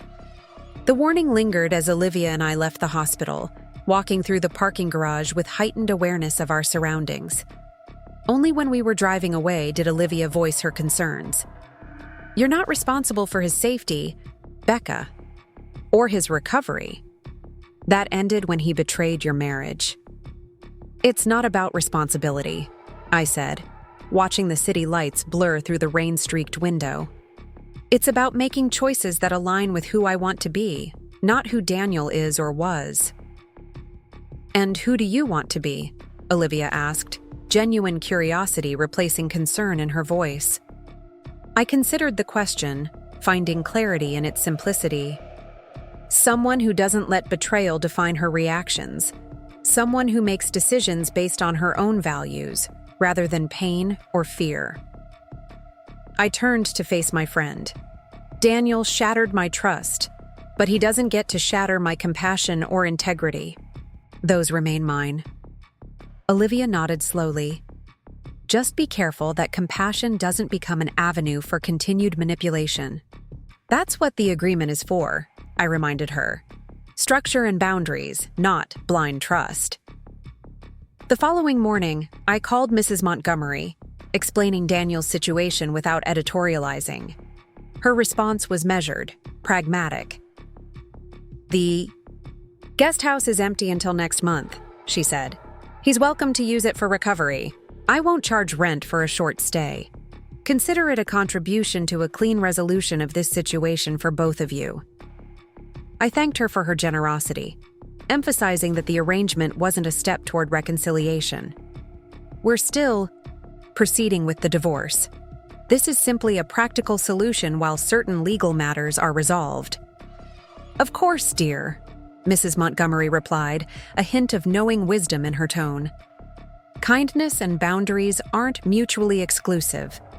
You can offer one while maintaining the other."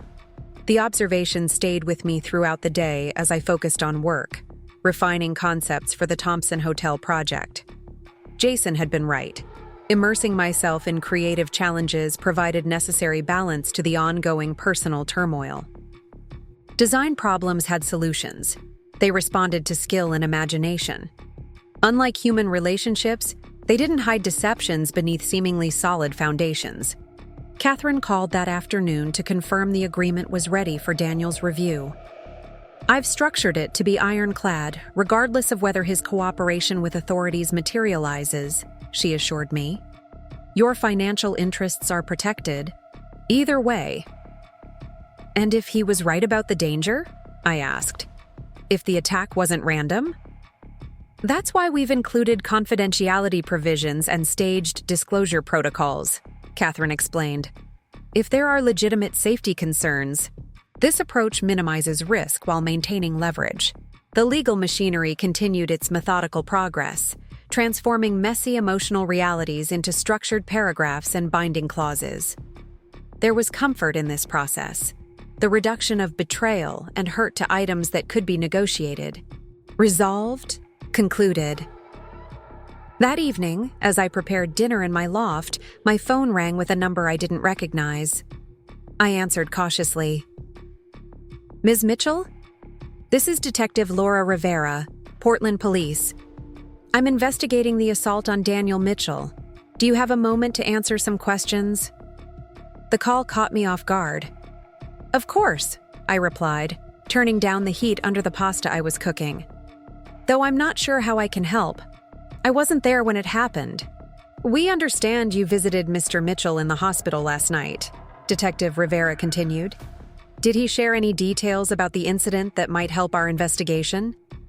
I hesitated, unsure how much to reveal.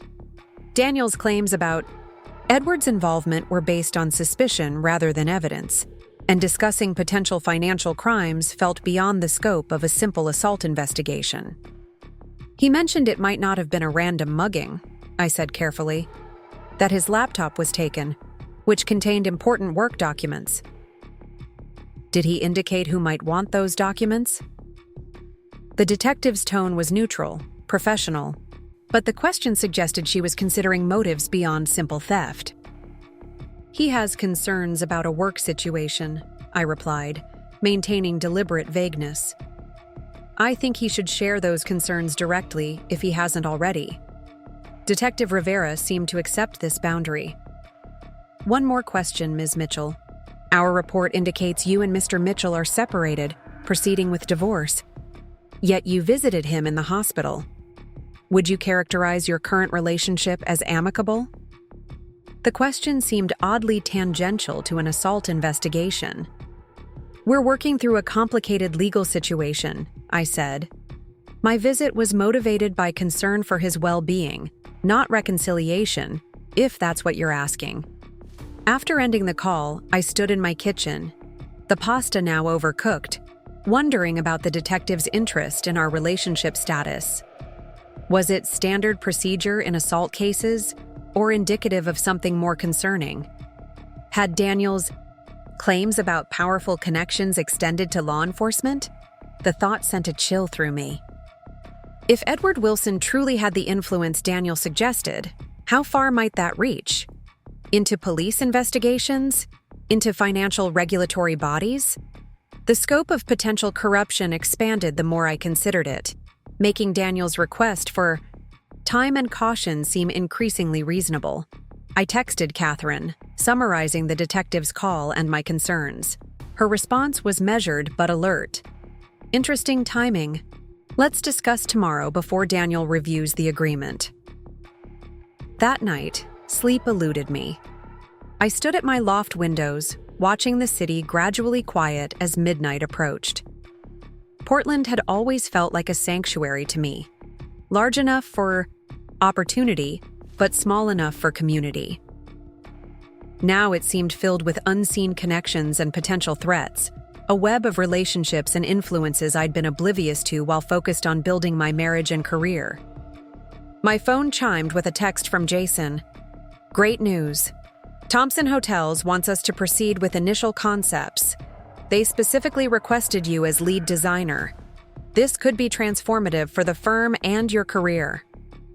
The message pierced through my anxious ruminations, a reminder that parts of my life were still moving forward positively, despite the chaos of my personal situation. I texted back my gratitude and excitement, feeling a genuine surge of professional pride.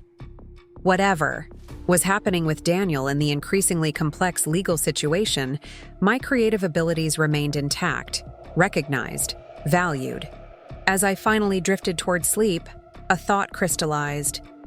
Regardless of how the divorce proceedings unfolded, whether Daniel's claims about Edward proved true, whether the attack was random or targeted, I was already reconstructing my life on new foundations. The professional recognition, the peaceful loft space, the clarity about my own values and boundaries, these weren't contingent on resolution with Daniel. For the first time since discovering his betrayal, I felt truly certain that I would emerge from this period not just intact, but renewed. The path forward remained complicated, potentially even dangerous if Daniel's warnings had merit, but it was undeniably my path. Not one defined primarily by my marriage or its dissolution, but by choices reflecting the woman I was becoming through this crucible of deception and discovery. The revelation brought an unexpected peace. Daniel had constructed an elaborate fiction during our marriage, maintaining parallel lives with practiced deception. But the story I was writing now, the authentic rebuilding of my life on my own terms, that belonged to me alone, And unlike the artificial dream I'd been living in, this emerging reality was firmly grounded in truth, however painful its origins had been. Morning light streamed through the windows of Catherine's office, highlighting dust motes that danced in the air between us as we reviewed the final version of the agreement. The document represented weeks of legal strategizing, balancing my interests against the complex realities Daniel had revealed. "I've incorporated additional safeguards based on your conversation with Detective Rivera," Catherine said, pointing to several highlighted paragraphs. "These provisions trigger automatic disclosure to authorities if there's any indication of interference with the investigation or additional security concerns." I skimmed the dense legal language, grateful for Catherine's expertise. What had begun as a straightforward divorce had evolved into something far more complicated: potential financial crimes, allegations of corporate misconduct, and now possible corruption extending into law enforcement. "Do you think Daniel will sign this?" I asked, noting the strict timelines and verification requirements built into the agreement. "If his intentions are genuine, he should have no objections," Catherine replied, her expression measured. "The terms are fair, even generous considering the circumstances. The verification requirements simply ensure accountability for the claims he's made." The intercom on Catherine's desk buzzed. "Ms. Moore, Mr. Mitchell has arrived."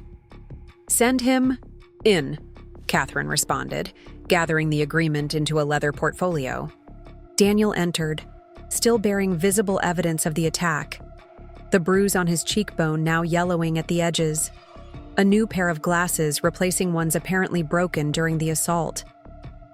He moved with slight stiffness, suggesting injuries beyond the visible ones. "Rebecca, Catherine," he greeted us, his voice formal. "Thank you for arranging this meeting." If Daniel was surprised to find me present for this legal discussion, he didn't show it.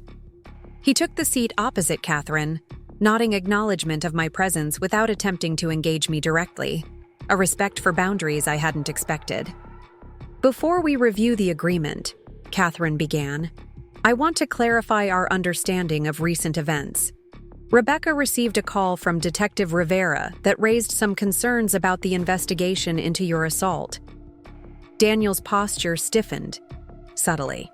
"What kind of concerns?"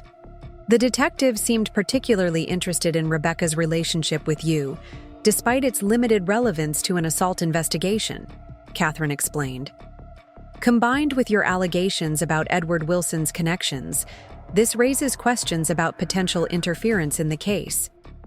Daniel removed his glasses, pinching the bridge of his nose, a gesture of fatigue I recognized from our marriage. "I'm not surprised. Edward's influence extends into multiple city departments, including law enforcement. It's why I've been cautious about making direct accusations." "These are serious allegations," Catherine noted, "potentially extending to obstruction of justice if police investigations are being compromised." "Which is precisely why I need time and evidence before going to federal authorities," Daniel countered. "Local channels may be compromised, but FBI financial crimes units operate independently." Catherine opened the portfolio, presenting the agreement. "This document provides that time, with specific conditions. 30 days to produce verifiable evidence of cooperation with appropriate authorities. Complete transparency regarding all financial accounts and transactions. No contact with Rebecca except through legal counsel." Daniel reviewed the document carefully, occasionally nodding as he processed key provisions.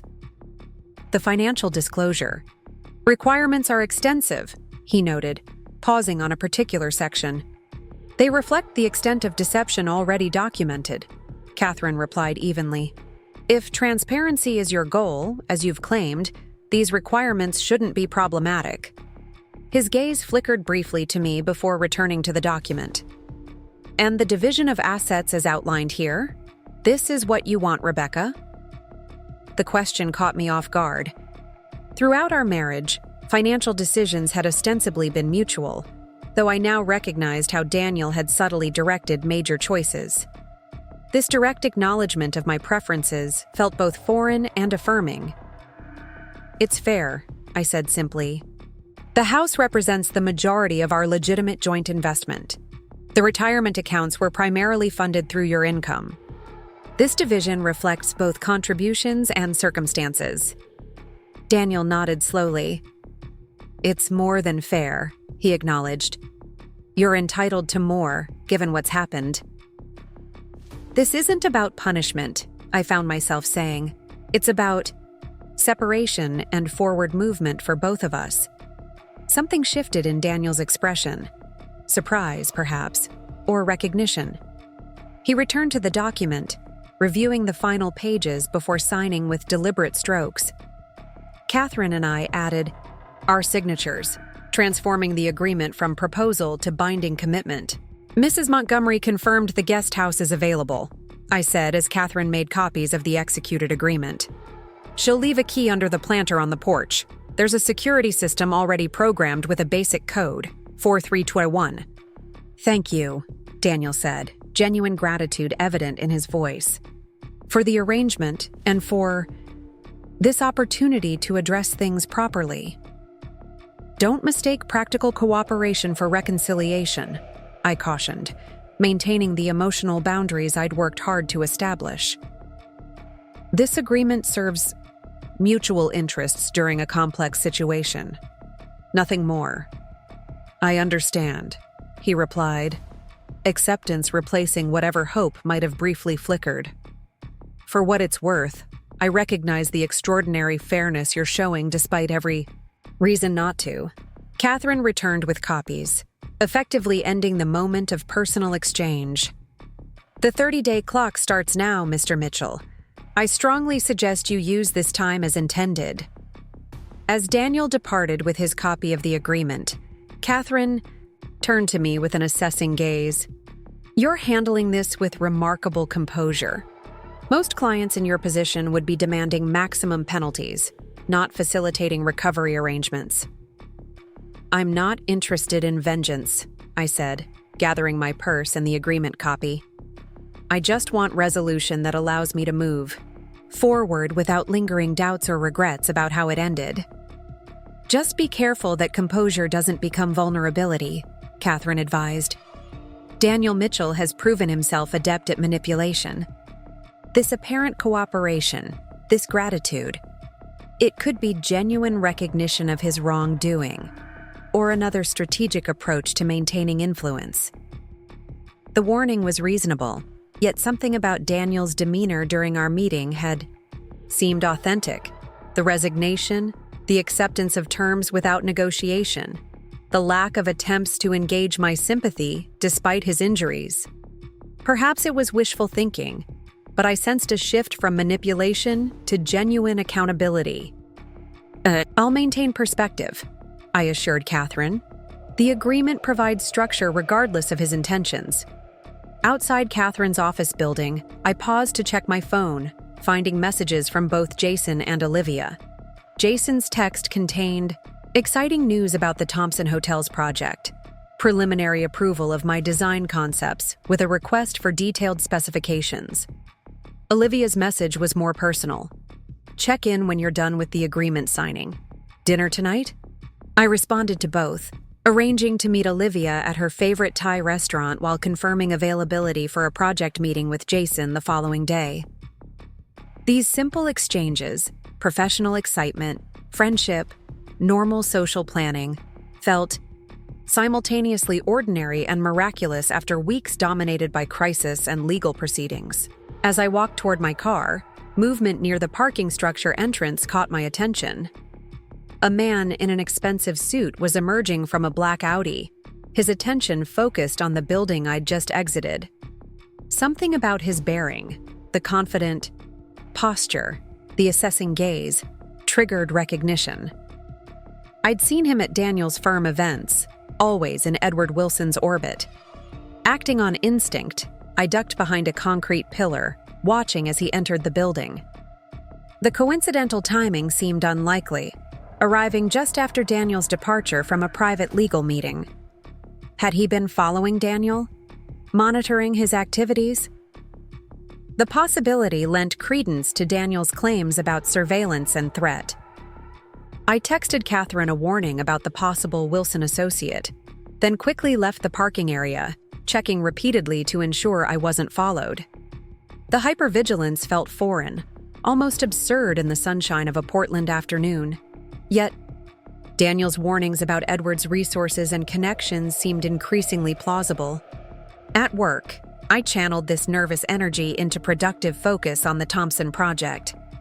Jason noticed the intensity as we reviewed material samples for the hotel lobby design. "The agreement signing went well?" he asked, correctly identifying the source of my heightened emotional state. "As well as could be expected," I replied, selecting a particular wood grain for the reception desk concept, though there might be complications beyond the divorce itself. Jason hesitated, concern evident in his expression. "Rebecca, I've been wanting to talk to you about something, but the timing never seemed right with everything you've been dealing with." The serious tone caught my attention. "What is it?" "A client approached me about establishing a separate design partnership," he said, "focusing exclusively on hospitality projects, hotels, restaurants, destination properties. They specifically mentioned your work as what attracted them to the idea." I set down the material samples, processing this unexpected development. "You're leaving inspired spaces?" "Not exactly," Jason clarified. "I'm considering establishing a specialized division under the same corporate umbrella, a boutique team within the larger firm with dedicated resources and profit-sharing structures." He met my gaze directly. "I'd want you to co-lead it with me."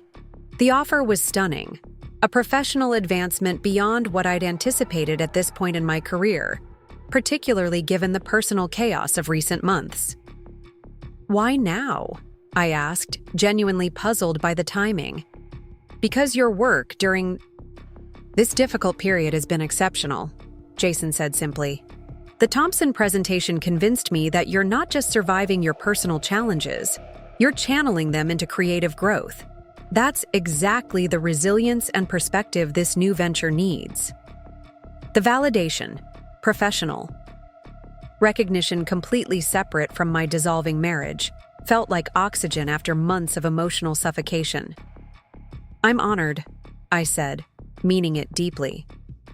"Can I have some time to think about it? There's a lot in flux right now." "Of course," Jason agreed. "The client's timeline gives us about 3 weeks to formalize the structure. Just know the opportunity is there when you're ready." The conversation shifted something fundamental in my outlook. While the divorce proceedings, Daniel's allegations about Edward, and the ongoing legal complexities remained significant, they no longer dominated my perception of my future. A clear professional path had emerged, one based on my talents and efforts rather than the dissolution of my marriage. That evening with Olivia provided further perspective as I shared both the agreement developments and Jason's unexpected offer. "This is huge," she said, genuinely excited for me. "Co-leading a specialized design division? That's career-changing territory." "It feels surreal," I admitted, "like the universe is offering balance, personal collapse alongside professional ascension." Olivia raised her wine glass in a toast. "To the universe's twisted sense of timing. And to you for being resilient enough to recognize opportunity amid chaos."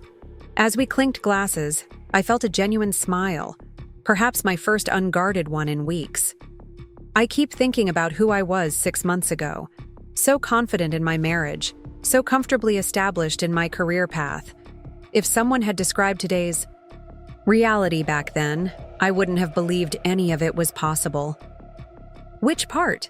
Olivia asked. "The betrayal or the professional advancement?" "Both," I acknowledged. I thought I knew the parameters of my life. What was possible, what wasn't. It turns out I had no idea. "That's both the terror and the gift of what's happened," Olivia observed. "Everything you thought was fixed turned out to be fluid. But that fluidity goes both ways, creating possibilities alongside loss." The insight resonated deeply. For weeks, I'd experienced the negative aspect of this fluidity, the dissolution of certainties I'd built my life around. But now positive manifestations were emerging, opportunities I might never have recognized or pursued within the comfortable constraints of my marriage. Our conversation was interrupted by an incoming call from an unfamiliar number. I nearly declined it before noticing the area code, the same as Portland General Hospital. Concerned it might be related to Daniel's injuries, I excused myself to answer. "Ms. Mitchell, this is Nurse Calloway from Portland General. You're listed as emergency contact for Daniel Mitchell." Confusion momentarily overwhelmed me. I hadn't been Daniel's emergency contact in weeks, not since filing for divorce. Had he never updated his information?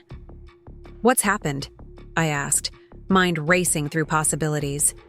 "Mr. Mitchell was brought in about an hour ago," the nurse explained. "He's experienced what appears to be a severe allergic reaction. He's stabilized now, but was asking for you specifically before we administered sedation." Allergic reaction. To what? I couldn't recall Daniel having any significant allergies during our marriage. "The doctors are still determining that," she replied. "But he was quite insistent about speaking with you. Said it was urgent, related to Edward, and evidence. And does that mean anything to you?" The reference to Edward sent a chill through me. Was this a legitimate medical emergency or something more sinister? Daniel's warnings about Edward's far-reaching influence seemed increasingly prophetic. "I'll be there shortly," I told the nurse, returning to Olivia with the disturbing news. "This is too coincidental," she said immediately, gathering her things. "An allergic reaction right after he signs an agreement giving him 30 days to gather evidence. I'm coming with you." At the hospital, we were directed to the intensive care unit, where a different security presence from Daniel's previous hospitalization was evident. 2 officers stationed near the nurse's station, rather than directly. Outside his room, Nurse Calloway, a composed woman in her 50s, met us with a tablet in hand. "He's resting now. The reaction was severe, anaphylaxis that compromised his breathing. If his neighbor hadn't found him when she did." "Mrs. Montgomery found him?" I asked, surprised that the connection between Daniel and my former neighbor had developed so quickly. "According to the paramedics' report," the nurse confirmed. "She was bringing over some household items when she found him in respiratory distress. Called 911 immediately." The timing was fortunate. Perhaps too fortunate. Had Mrs. Montgomery suspected something might happen? Was her delivery of household items actually a wellness check? "Did he say anything else before the sedation?" I asked. "Besides mentioning Edward and evidence?" The nurse checked her notes. "He was quite agitated, breathing difficult, something about laptop recovery and safety deposit box. The doctor felt sedation was necessary to stabilize his condition, so the conversation was limited."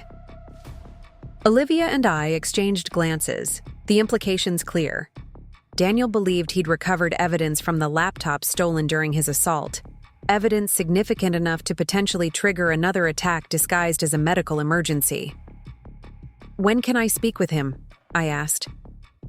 "He'll likely remain sedated through the night," Nurse Calloway explained.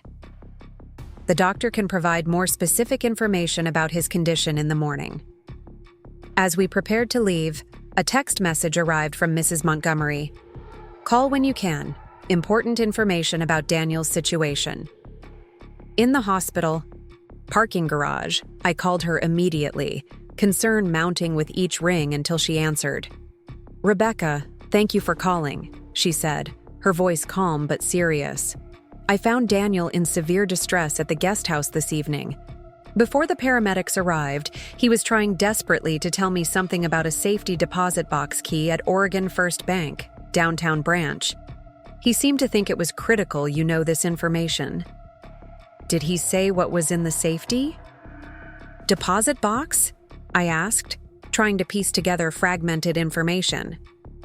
"No details, just that it contained everything you need and that accessing it was urgent," Mrs. Montgomery paused. Rebecca, this wasn't a random medical event.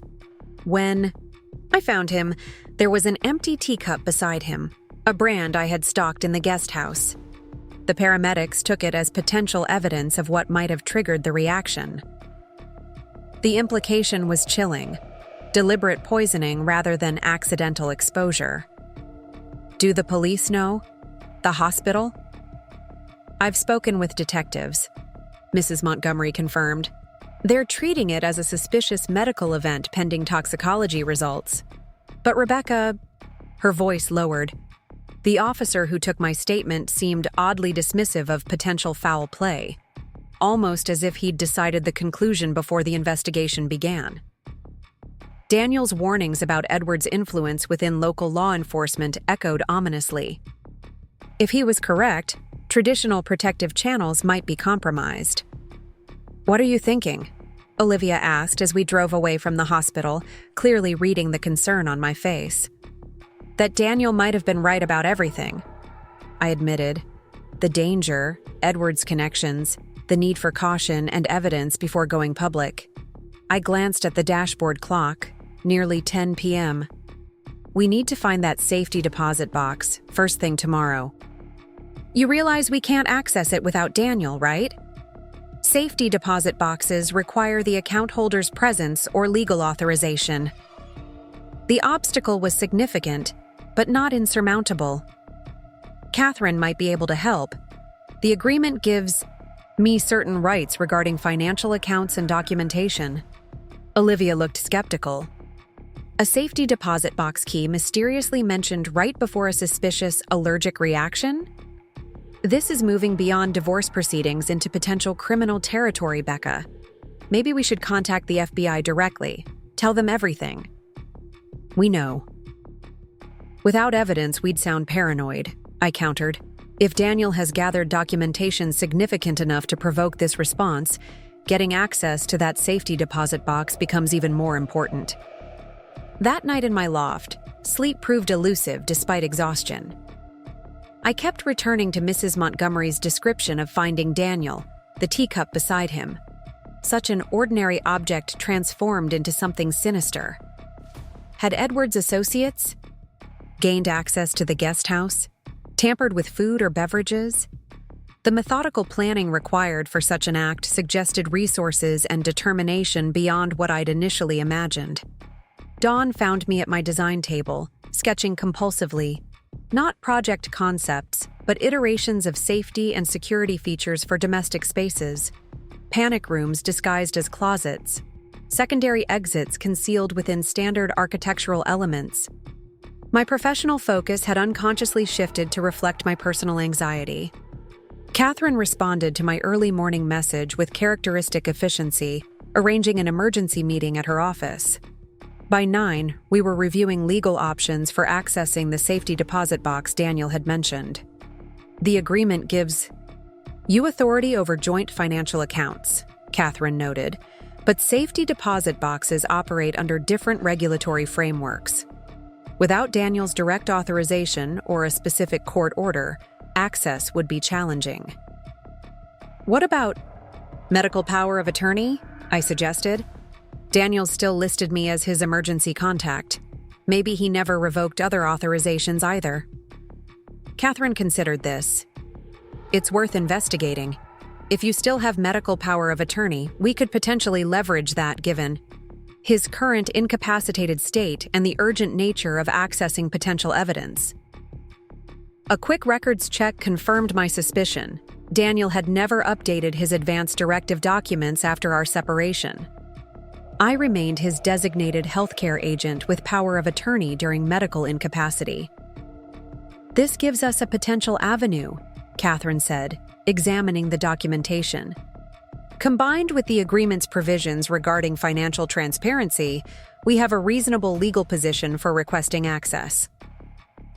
By noon, we were at Oregon First Bank, presenting documentation to an increasingly perplexed manager who clearly found our situation outside standard protocols.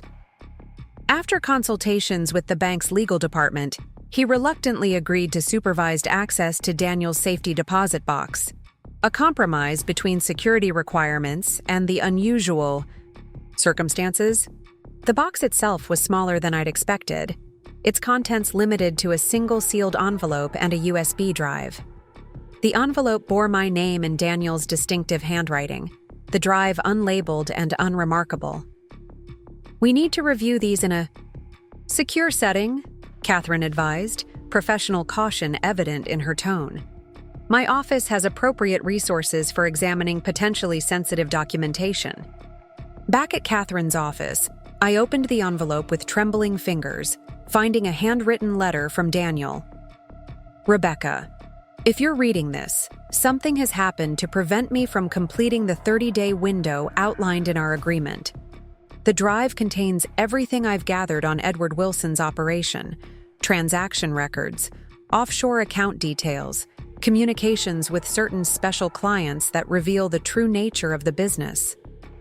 I've organized it chronologically, with annotations explaining my own involvement and the gradual expansion of the scheme. This information is dangerous, evidenced by the fact that you're accessing it through contingency measures rather than receiving it directly from me. Do not trust local authorities with this material. Edward's influence extends throughout multiple departments, particularly organized crime and financial crimes units. The only safe channel is Special Agent Marcus Taylor, FBI Financial Crimes. Division, San Francisco office. I've had preliminary communication with him through secure channels. The drive contains his contact information and authentication protocols he's expecting. I'm sorry for everything. The betrayal of our marriage, the deception that became so habitual I almost believed my own lies. You deserved better than the husband I was. Whatever happens now, please know that my feelings for you were never part of the fiction. Daniel." The raw honesty of the closing paragraph caught me off guard. Emotion welling unexpectedly after weeks of maintaining careful distance from feelings about Daniel. Catherine gave me a moment to compose myself before speaking. "We should examine the drive contents before contacting the FBI," she said pragmatically. "Verify that it contains what Daniel claims before potentially exposing you to federal investigation." The drive contents proved extensive and meticulously organized. Spreadsheets documenting suspicious transactions, recorded conversations between Daniel and Edward discussing creative accounting for international clients, photographs of meetings with individuals identified in accompanying notes as representatives of questionable enterprises. Most damning were email exchanges showing Edward's explicit direction to conceal certain transactions from regulatory review. Catherine's assessment was immediate and unequivocal. This constitutes significant evidence of money laundering, tax, evasion, and potentially other financial crimes. The question now is how to proceed with minimum risk to your safety. The mention of safety brought Daniel's current vulnerable situation into sharp focus. Daniel is still in the hospital, potentially targeted because of gathering this evidence. Shouldn't we inform the FBI immediately, get protection established? "We need to be strategic," Catherine cautioned. "If Edward Wilson has the connections, Daniel claims moving too publicly could alert him before appropriate safeguards are in place." We ultimately developed a two-pronged approach. Catherine would contact Special Agent Taylor through secure channels established by her firm's criminal division, while I would return to the hospital to monitor Daniel's condition and ensure no further medical emergencies occurred.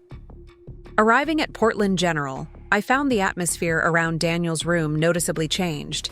No police presence, no security measures beyond standard hospital protocols. The shift was concerning given the suspicious nature of his admission just hours earlier. Nurse Calloway greeted me with visible relief. "Ms. Mitchell, I'm glad you're here. Mr. Mitchell regained consciousness about an hour ago. He's been asking for you repeatedly, quite agitated about something called evidence and the key. The doctor's concerned about his elevated heart rate and blood pressure." In Daniel's room, the physical evidence of what he'd endured was stark. Oxygen support, monitoring equipment, the unnatural pallor of someone who'd experienced a significant medical crisis. His eyes found mine immediately as I entered, recognition and urgency evident despite his weakened state. "Rebecca," he managed, voice raspy from intubation during the worst of the reaction. "The safety deposit box." "I found it," I assured him, moving closer to the bed. "Catherine and I accessed it this morning. The information is secure, and we're contacting Agent Taylor as you suggested." The relief that washed over his features was palpable, tension visibly draining from his body. "Thank God," he whispered. "Edward's people. They must have somehow accessed the guest house. The tea. I think it was in the tea." "Mrs. Montgomery mentioned finding a cup beside you," I confirmed. "The paramedics took it for testing." Daniel shook his head slightly, frustration evident. "Local labs can be compromised. Edward has connections in law enforcement, regulatory agencies. That's why the FBI involvement is crucial. Federal jurisdiction supersedes his local influence." The paranoia that might once have seemed excessive now felt increasingly justified. If Edward's associates could access a secure guest house, tamper with food or drink, potentially influence police investigations, what other avenues for interference existed? "Catherine is handling the FBI contact," I assured him. "The evidence appears comprehensive. Your annotations make the chronology and significance clear." Something like pride flickered briefly across Daniel's features. "I've been documenting everything since I realized the full scope of the operation. Insurance," I told myself, though I wasn't sure how I'd ever use it without implicating myself. "Why did you continue participating once you understood what was happening?" The question had nagged at me since his first revelations about Edward's operation. Daniel's gaze shifted away, shame evident in his expression. "Initially, financial incentives, professional advancement. Edward made compliance extremely rewarding. Later, when I wanted out, threats replaced rewards, subtle at first, then increasingly explicit." He met my eyes again, vulnerability transparent. In his weakened state. "I made terrible choices, Rebecca. Built a life on deception that became so normalized I convinced myself it was justifiable. The separate relationship with Vanessa began as professional connection Edward encouraged, then became another compartment in my fractured existence. I'm not asking for forgiveness, just for you to understand that none of it reflected on you, or my feelings for you." The explanation wasn't so much a justification as an acknowledgement. Recognition of his complete moral failure without attempting to minimize its impact. For the first time since discovering his betrayal, I felt I was seeing the authentic Daniel, stripped of pretense by circumstances that had demolished his carefully constructed facades. "The agreement still stands," I said, maintaining necessary boundaries despite this moment of connection. "Once you're recovered, we proceed with the divorce as outlined." "Of course," he agreed immediately. "You deserve complete freedom from the mess I've created. I just hope—" He hesitated, vulnerability evident. "I hope that someday, when this is behind us, you might remember that not everything between us was a lie." Before I could respond, a nurse entered to check Daniel's vitals, effectively ending our conversation. I used the interruption as an opportunity to step into the hallway, emotions unexpectedly turbulent after the raw honesty of our exchange. My phone vibrated with a text from Catherine. "Contact established with Agent Taylor. Meeting arranged for tomorrow morning. Preliminary. Protective measures discussed." The message provided logistical clarity that helped ground me amid emotional confusion. Whatever complicated feelings might linger about Daniel and our marriage, the immediate priority was safety and proper handling of evidence that could potentially bring down Edward Wilson's operation. As I prepared to leave the hospital, a final glance through Daniel's door showed him sleeping, vulnerability evident in the slack features no longer maintained for public presentation. There was something poignant about seeing him this way, stripped of the persona he'd cultivated so carefully, reduced to a man facing consequences of his choices. Walking to my car, I realized a fundamental shift had occurred in my perspective. For weeks after discovering Daniel's betrayal, I'd oscillated between viewing him as either the loving husband I thought I knew, or the calculating deceiver who maintained a double life. Now a more complex truth emerged. He was both and neither, a man capable of genuine feeling who had nevertheless constructed elaborate deceptions, compartmentalizing his existence until the boundaries between authentic self and performance became indistinguishable even to him. This recognition didn't excuse his actions or repair the damage done, but it offered something I hadn't expected to find: understanding without reconciliation, compassion without compromise. As I drove toward my loft, Portland's familiar landscape seemed subtly transformed, the city where I'd built a marriage now becoming the place where I was discovering my independent strength, navigating complexities I'd never anticipated when promising to love Daniel, for better or worse. The distinction felt important, a shift from being defined by betrayal to defining myself through response to it.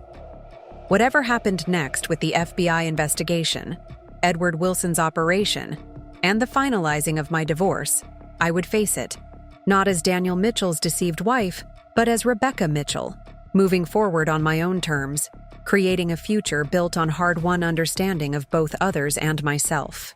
Dawn arrived with unexpected clarity, the morning light streaming through my loft windows, highlighting the documents scattered across my design table.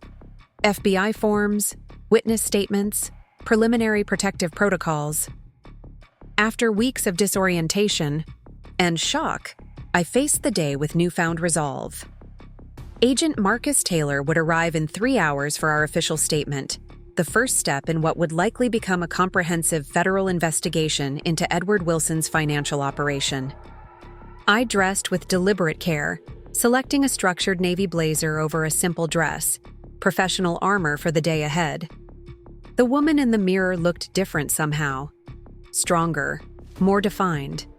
The soft edges of the eager-to-please wife had given way to something more resilient, tempered by betrayal but not diminished by it. My phone chimed with a text from Catherine.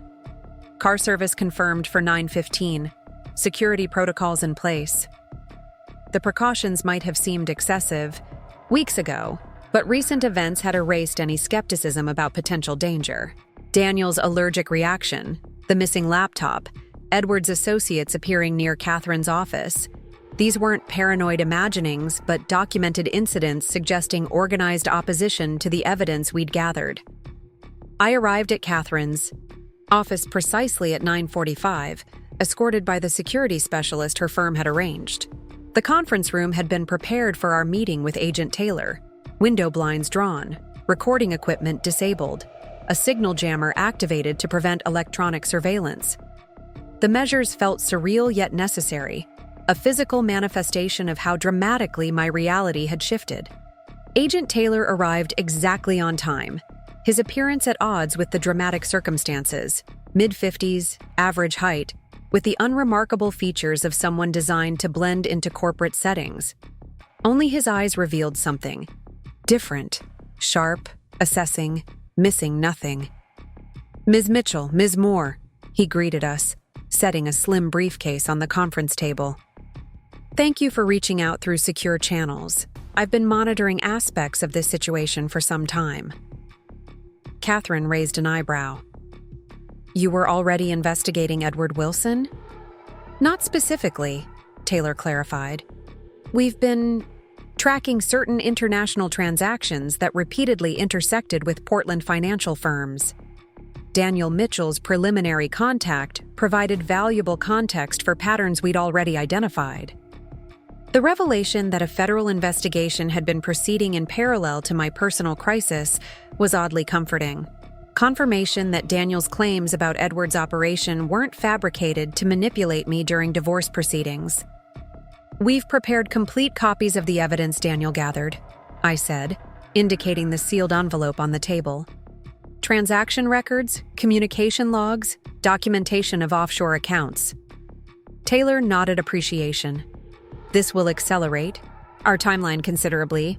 Before we proceed, I need to clarify certain aspects of your involvement, Ms. Mitchell. According to our preliminary understanding, you had no knowledge of these activities during your marriage to Daniel Mitchell. Is that correct? Absolutely. None, I confirmed. I discovered Daniel's deception, both personal and professional, only after finding evidence of his parallel relationship with Vanessa Torres. For the next 2 hours, I provided detailed statements about the sequence of events, from my initial discovery of Daniel's betrayal through the evolving revelations about Edward Wilson's operation. Taylor recorded everything, occasionally asking clarifying questions but primarily listening with focused attention. Based on your statement and the evidence provided, we'll be implementing witness security protocols immediately, Taylor explained. As we concluded, the scope of this operation and the documented attempts to suppress evidence suggest significant risk to both you and Daniel Mitchell. What exactly does witness security entail? I asked. The term conjuring dramatic images from movies, complete identity changes, severed connections, permanent relocation. In this case, temporary protective measures while the investigation proceeds, Taylor clarified. Secure accommodations, limited communication protocols, monitored movements. Once arrests are made and the immediate threat is contained, normal restrictions can be gradually lifted. The prospect of further disruption to my finally stabilizing life was disheartening, but the alternative, remaining vulnerable to Edward's demonstrated reach, was clearly worse. How long? I asked, thinking of the Thompson Hotel project, Jason's partnership offer, the professional momentum I'd been rebuilding. Weeks rather than months, if the evidence is as comprehensive as it appears, Taylor replied. We'll move quickly on this. Financial crimes investigations can be prolonged, but the documented threat elevates our timeline. Catherine leaned forward, her expression serious. And Daniel Mitchell's legal exposure? His cooperation should be considered in any charging decisions. Taylor's response was measured. His early cooperation and comprehensive documentation will certainly be factored into prosecutorial decisions. That said, he was an active participant in these schemes for years. There will be consequences, though likely less severe than for those who orchestrated the operation. The assessment was fair, aligned with my own conflicted feelings about Daniel's culpability. His deception had been profound, sustained over years, yet his efforts to document and expose Edward's operation represented a belated but significant attempt at redemption. As we concluded the meeting, Taylor presented a detailed security plan for the immediate future. I would be temporarily relocated to a secure location that evening, with controlled communication channels established for essential personal and professional contacts. Daniel, once medically cleared, would be moved to a separate secure facility for his protection and continued debriefing. What about my work? I asked, thinking of commitments to clients, projects with imminent deadlines. I've only recently reestablished professional momentum after everything that happened. We can accommodate limited professional activities under secure protocols, Taylor assured me. Our goal is to minimize disruption to your legitimate life, while ensuring protection during the high-risk phase of the investigation. The assurance helped, though the reality of further upheaval still settled heavily. Just as I'd begun reconstructing stability from the wreckage of my marriage, another temporary displacement loomed. After Taylor departed with the evidence and my formal statement, Catherine offered both practical and emotional perspective. This is actually the best possible scenario, Rebecca, she noted. Federal involvement supersedes local influences, protective protocols address immediate safety concerns, and your professional trajectory remains intact, if temporarily modified. I know you're right, I acknowledged. It's just, I was finally feeling like I was moving forward on my own terms. Now, circumstances are dictating my movements again. Catherine's expression softened with understanding. The difference is fundamental, though. Before, you were unknowingly living according to Daniel's deceptions. Now, You're making informed choices about your safety while maintaining your core priorities. The control remains yours, even with temporary constraints. The distinction was meaningful, highlighting the difference between external limitations and internal agency. I might be temporarily restricted in movement, but the essential rebuilding of my life continued on my terms. By mid-afternoon, I was back at my loft, packing essentials for temporary relocation. Taylor's team had provided specific guidelines: limited personal items, no distinctive jewelry or accessories, nothing that might compromise the secure location's anonymity. As I carefully selected professional materials for ongoing Thompson Hotels work, my phone rang with Daniel's hospital number. "Rebecca," he began, his voice stronger than during my last visit. "Agent Taylor just left." He explained the security protocols being implemented. "For both of us," I confirmed, continuing to organize design materials while we spoke. "I wanted you to know." Daniel hesitated, emotion evident even through the phone connection. "I'm authorizing full financial transparency beyond what the agreement required. All accounts, investments, everything. Catherine will have complete documentation this afternoon." The gesture, while appreciated, felt somewhat beside the point given recent developments. "Thank you, but with federal investigation underway, those disclosures would have been mandated anyway." "I know," he acknowledged, "but I wanted it to come from me voluntarily, not through legal compulsion. It's a small thing, but important to me that you know I'm committed to complete transparency now, regardless of external requirements." I recognized the statement for what it was, not an attempt at reconciliation, but a demonstration of personal accountability separate from legal necessity. "I appreciate that," I said simply. "How are you feeling physically?" "Better. Doctors say I can be discharged tomorrow, directly into federal protective custody." He paused before adding, "I don't expect forgiveness, Rebecca. Not for the affairs, the financial deceptions, any of it. But I am grateful that you were willing to listen when it mattered most, to consider evidence despite every reason to dismiss anything I said." The acknowledgement was clear-eyed, without manipulation or excessive self-flagellation. Perhaps the most honest communication we'd had in years. "I didn't do it for you," I clarified. "I did it because verifying your claims about Edward was necessary for my own closure, my own understanding of these past 5 years." "I know," Daniel replied. "That's what makes your actions all the more remarkable. You pursued truth even when easier paths were available." After we ended the call, I continued preparing for temporary relocation, reflecting on the unexpected trajectory of recent weeks. What had begun as the devastating discovery of personal betrayal had expanded into something far larger: financial crimes, corporate corruption, federal investigation. Yet, paradoxically, as the external circumstances grew more complex, my internal landscape had simplified into clarity about what mattered: truth, integrity, creative purpose, authentic connection. Agent Taylor's security team arrived promptly. At 6, 2 agents in unmarked vehicles with tinted windows. My essential belongings were efficiently transferred, my loft secured with additional monitoring devices, and within 30 minutes we were en route to an undisclosed location outside Portland's city limits. The secure accommodation surprised me. Not the sterile safe house I'd imagined, but a comfortable modern cabin overlooking forested hills. Isolated but thoughtfully appointed. Solar panels, satellite internet connection, perimeter security system disguised within landscaping elements. I would be able to continue essential work remotely while maintaining carefully monitored communication with Jason, Catherine, and Olivia. "How long will I be here?" I asked the female agent who had oriented me to the security features.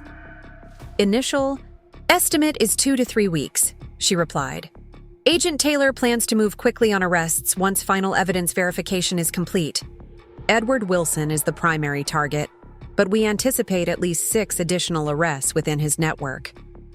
And afterwards? I questioned, thinking beyond the immediate situation to the life waiting to be reclaimed and reconstructed.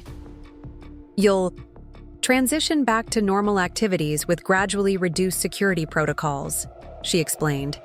Most witnesses experience minimal disruption once the acute risk phase is resolved. That evening, as twilight settled over the surrounding forest, I sat on the cabin's deck with my design materials spread across a rustic table, working on revised concepts for the Thompson Hotel lobby. The juxtaposition was striking, creative. Professional work continuing amid extraordinary circumstances, the mundane and exceptional coexisting in unlikely balance. My secure phone chimed with a message from Catherine. Agreement amendments processed. Divorce proceedings continuing on. Accelerated timeline despite protective custody situation. Financial disclosures comprehensive as promised. The update provided reassurance that despite the dramatic events surrounding Edward's operation, the fundamental process of formally ending my marriage continued steadily forward. Federal investigation and witness protection hadn't derailed the legal machinery already in motion. A second message arrived from Jason. Thompson executives approved concept development continuation via secure channels. Design team will implement preliminary specifications while maintaining your creative direction. Partnership offer remains open, timeline flexible. This professional continuity represented something profound, evidence that the identity I was reconstructing had genuine foundation independent of my dissolving marriage. The career advancement wasn't contingent on resolution with Daniel or conclusion of federal investigation. It existed as its own legitimate trajectory, unfolding alongside but separate from the personal upheaval. 3 days into protective custody, Agent Taylor arranged a secure video briefing to update me on investigation progress. Edward Wilson had been arrested while attempting to leave the country, along with 4 associates identified through Daniel's documentation. Initial searches had uncovered additional evidence confirming the scope of financial crimes spanning at least 7 years. Daniel Mitchell's cooperation has been instrumental, Taylor noted. His detailed chronology provided context that might have taken months to establish otherwise. The prosecution has already indicated willingness to consider reduced charges in exchange for continued testimony. How is he? I asked, the question arising from complex emotions beyond simple concern. Physically recovered from the poisoning attempt, Taylor replied, cooperating fully with investigators, focused primarily on ensuring you remain protected throughout the process. The information triggered conflicted feelings, appreciation for Daniel's protective instinct alongside memories of profound betrayal.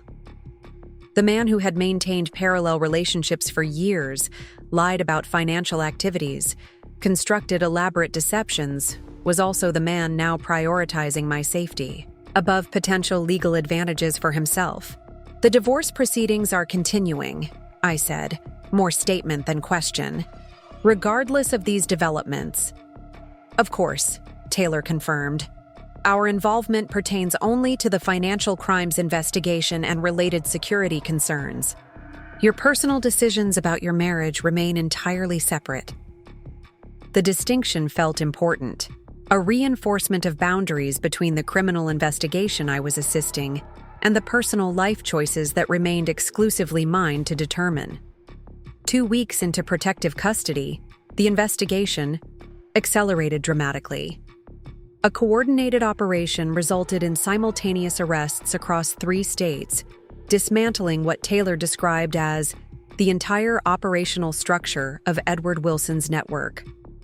The evidence proved even more extensive than initially assessed, revealing connections to international money laundering operations that had eluded authorities for years. We're transitioning to reduced security protocols, Taylor explained during our weekly update call. You'll be able to return to your loft within 3 days, initially with monitoring but with normal movement and communication restored. The news represented a significant milestone, the beginning of transition back to ordinary life, albeit a life fundamentally transformed by recent events. "And Daniel?" I asked, seeking clarity about his situation as well. "Similar transition to reduced protection," Taylor confirmed. "Though his continued cooperation with prosecution will require regular secure meetings for some time, his testimony remains central to several aspects of the case." As preparations began for my return to normal life, I reflected on the extraordinary journey of recent months. What had begun with the discovery of an anniversary card addressed to another woman had expanded into federal investigation, witness protection, and the dismantling of a sophisticated financial crimes operation.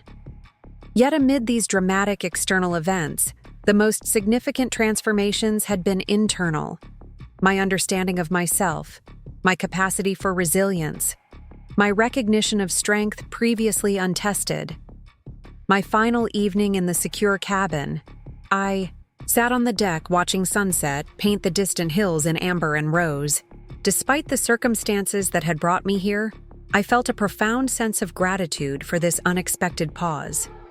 A protected space between the collapse of my marriage and the emergence of my reconstructed life.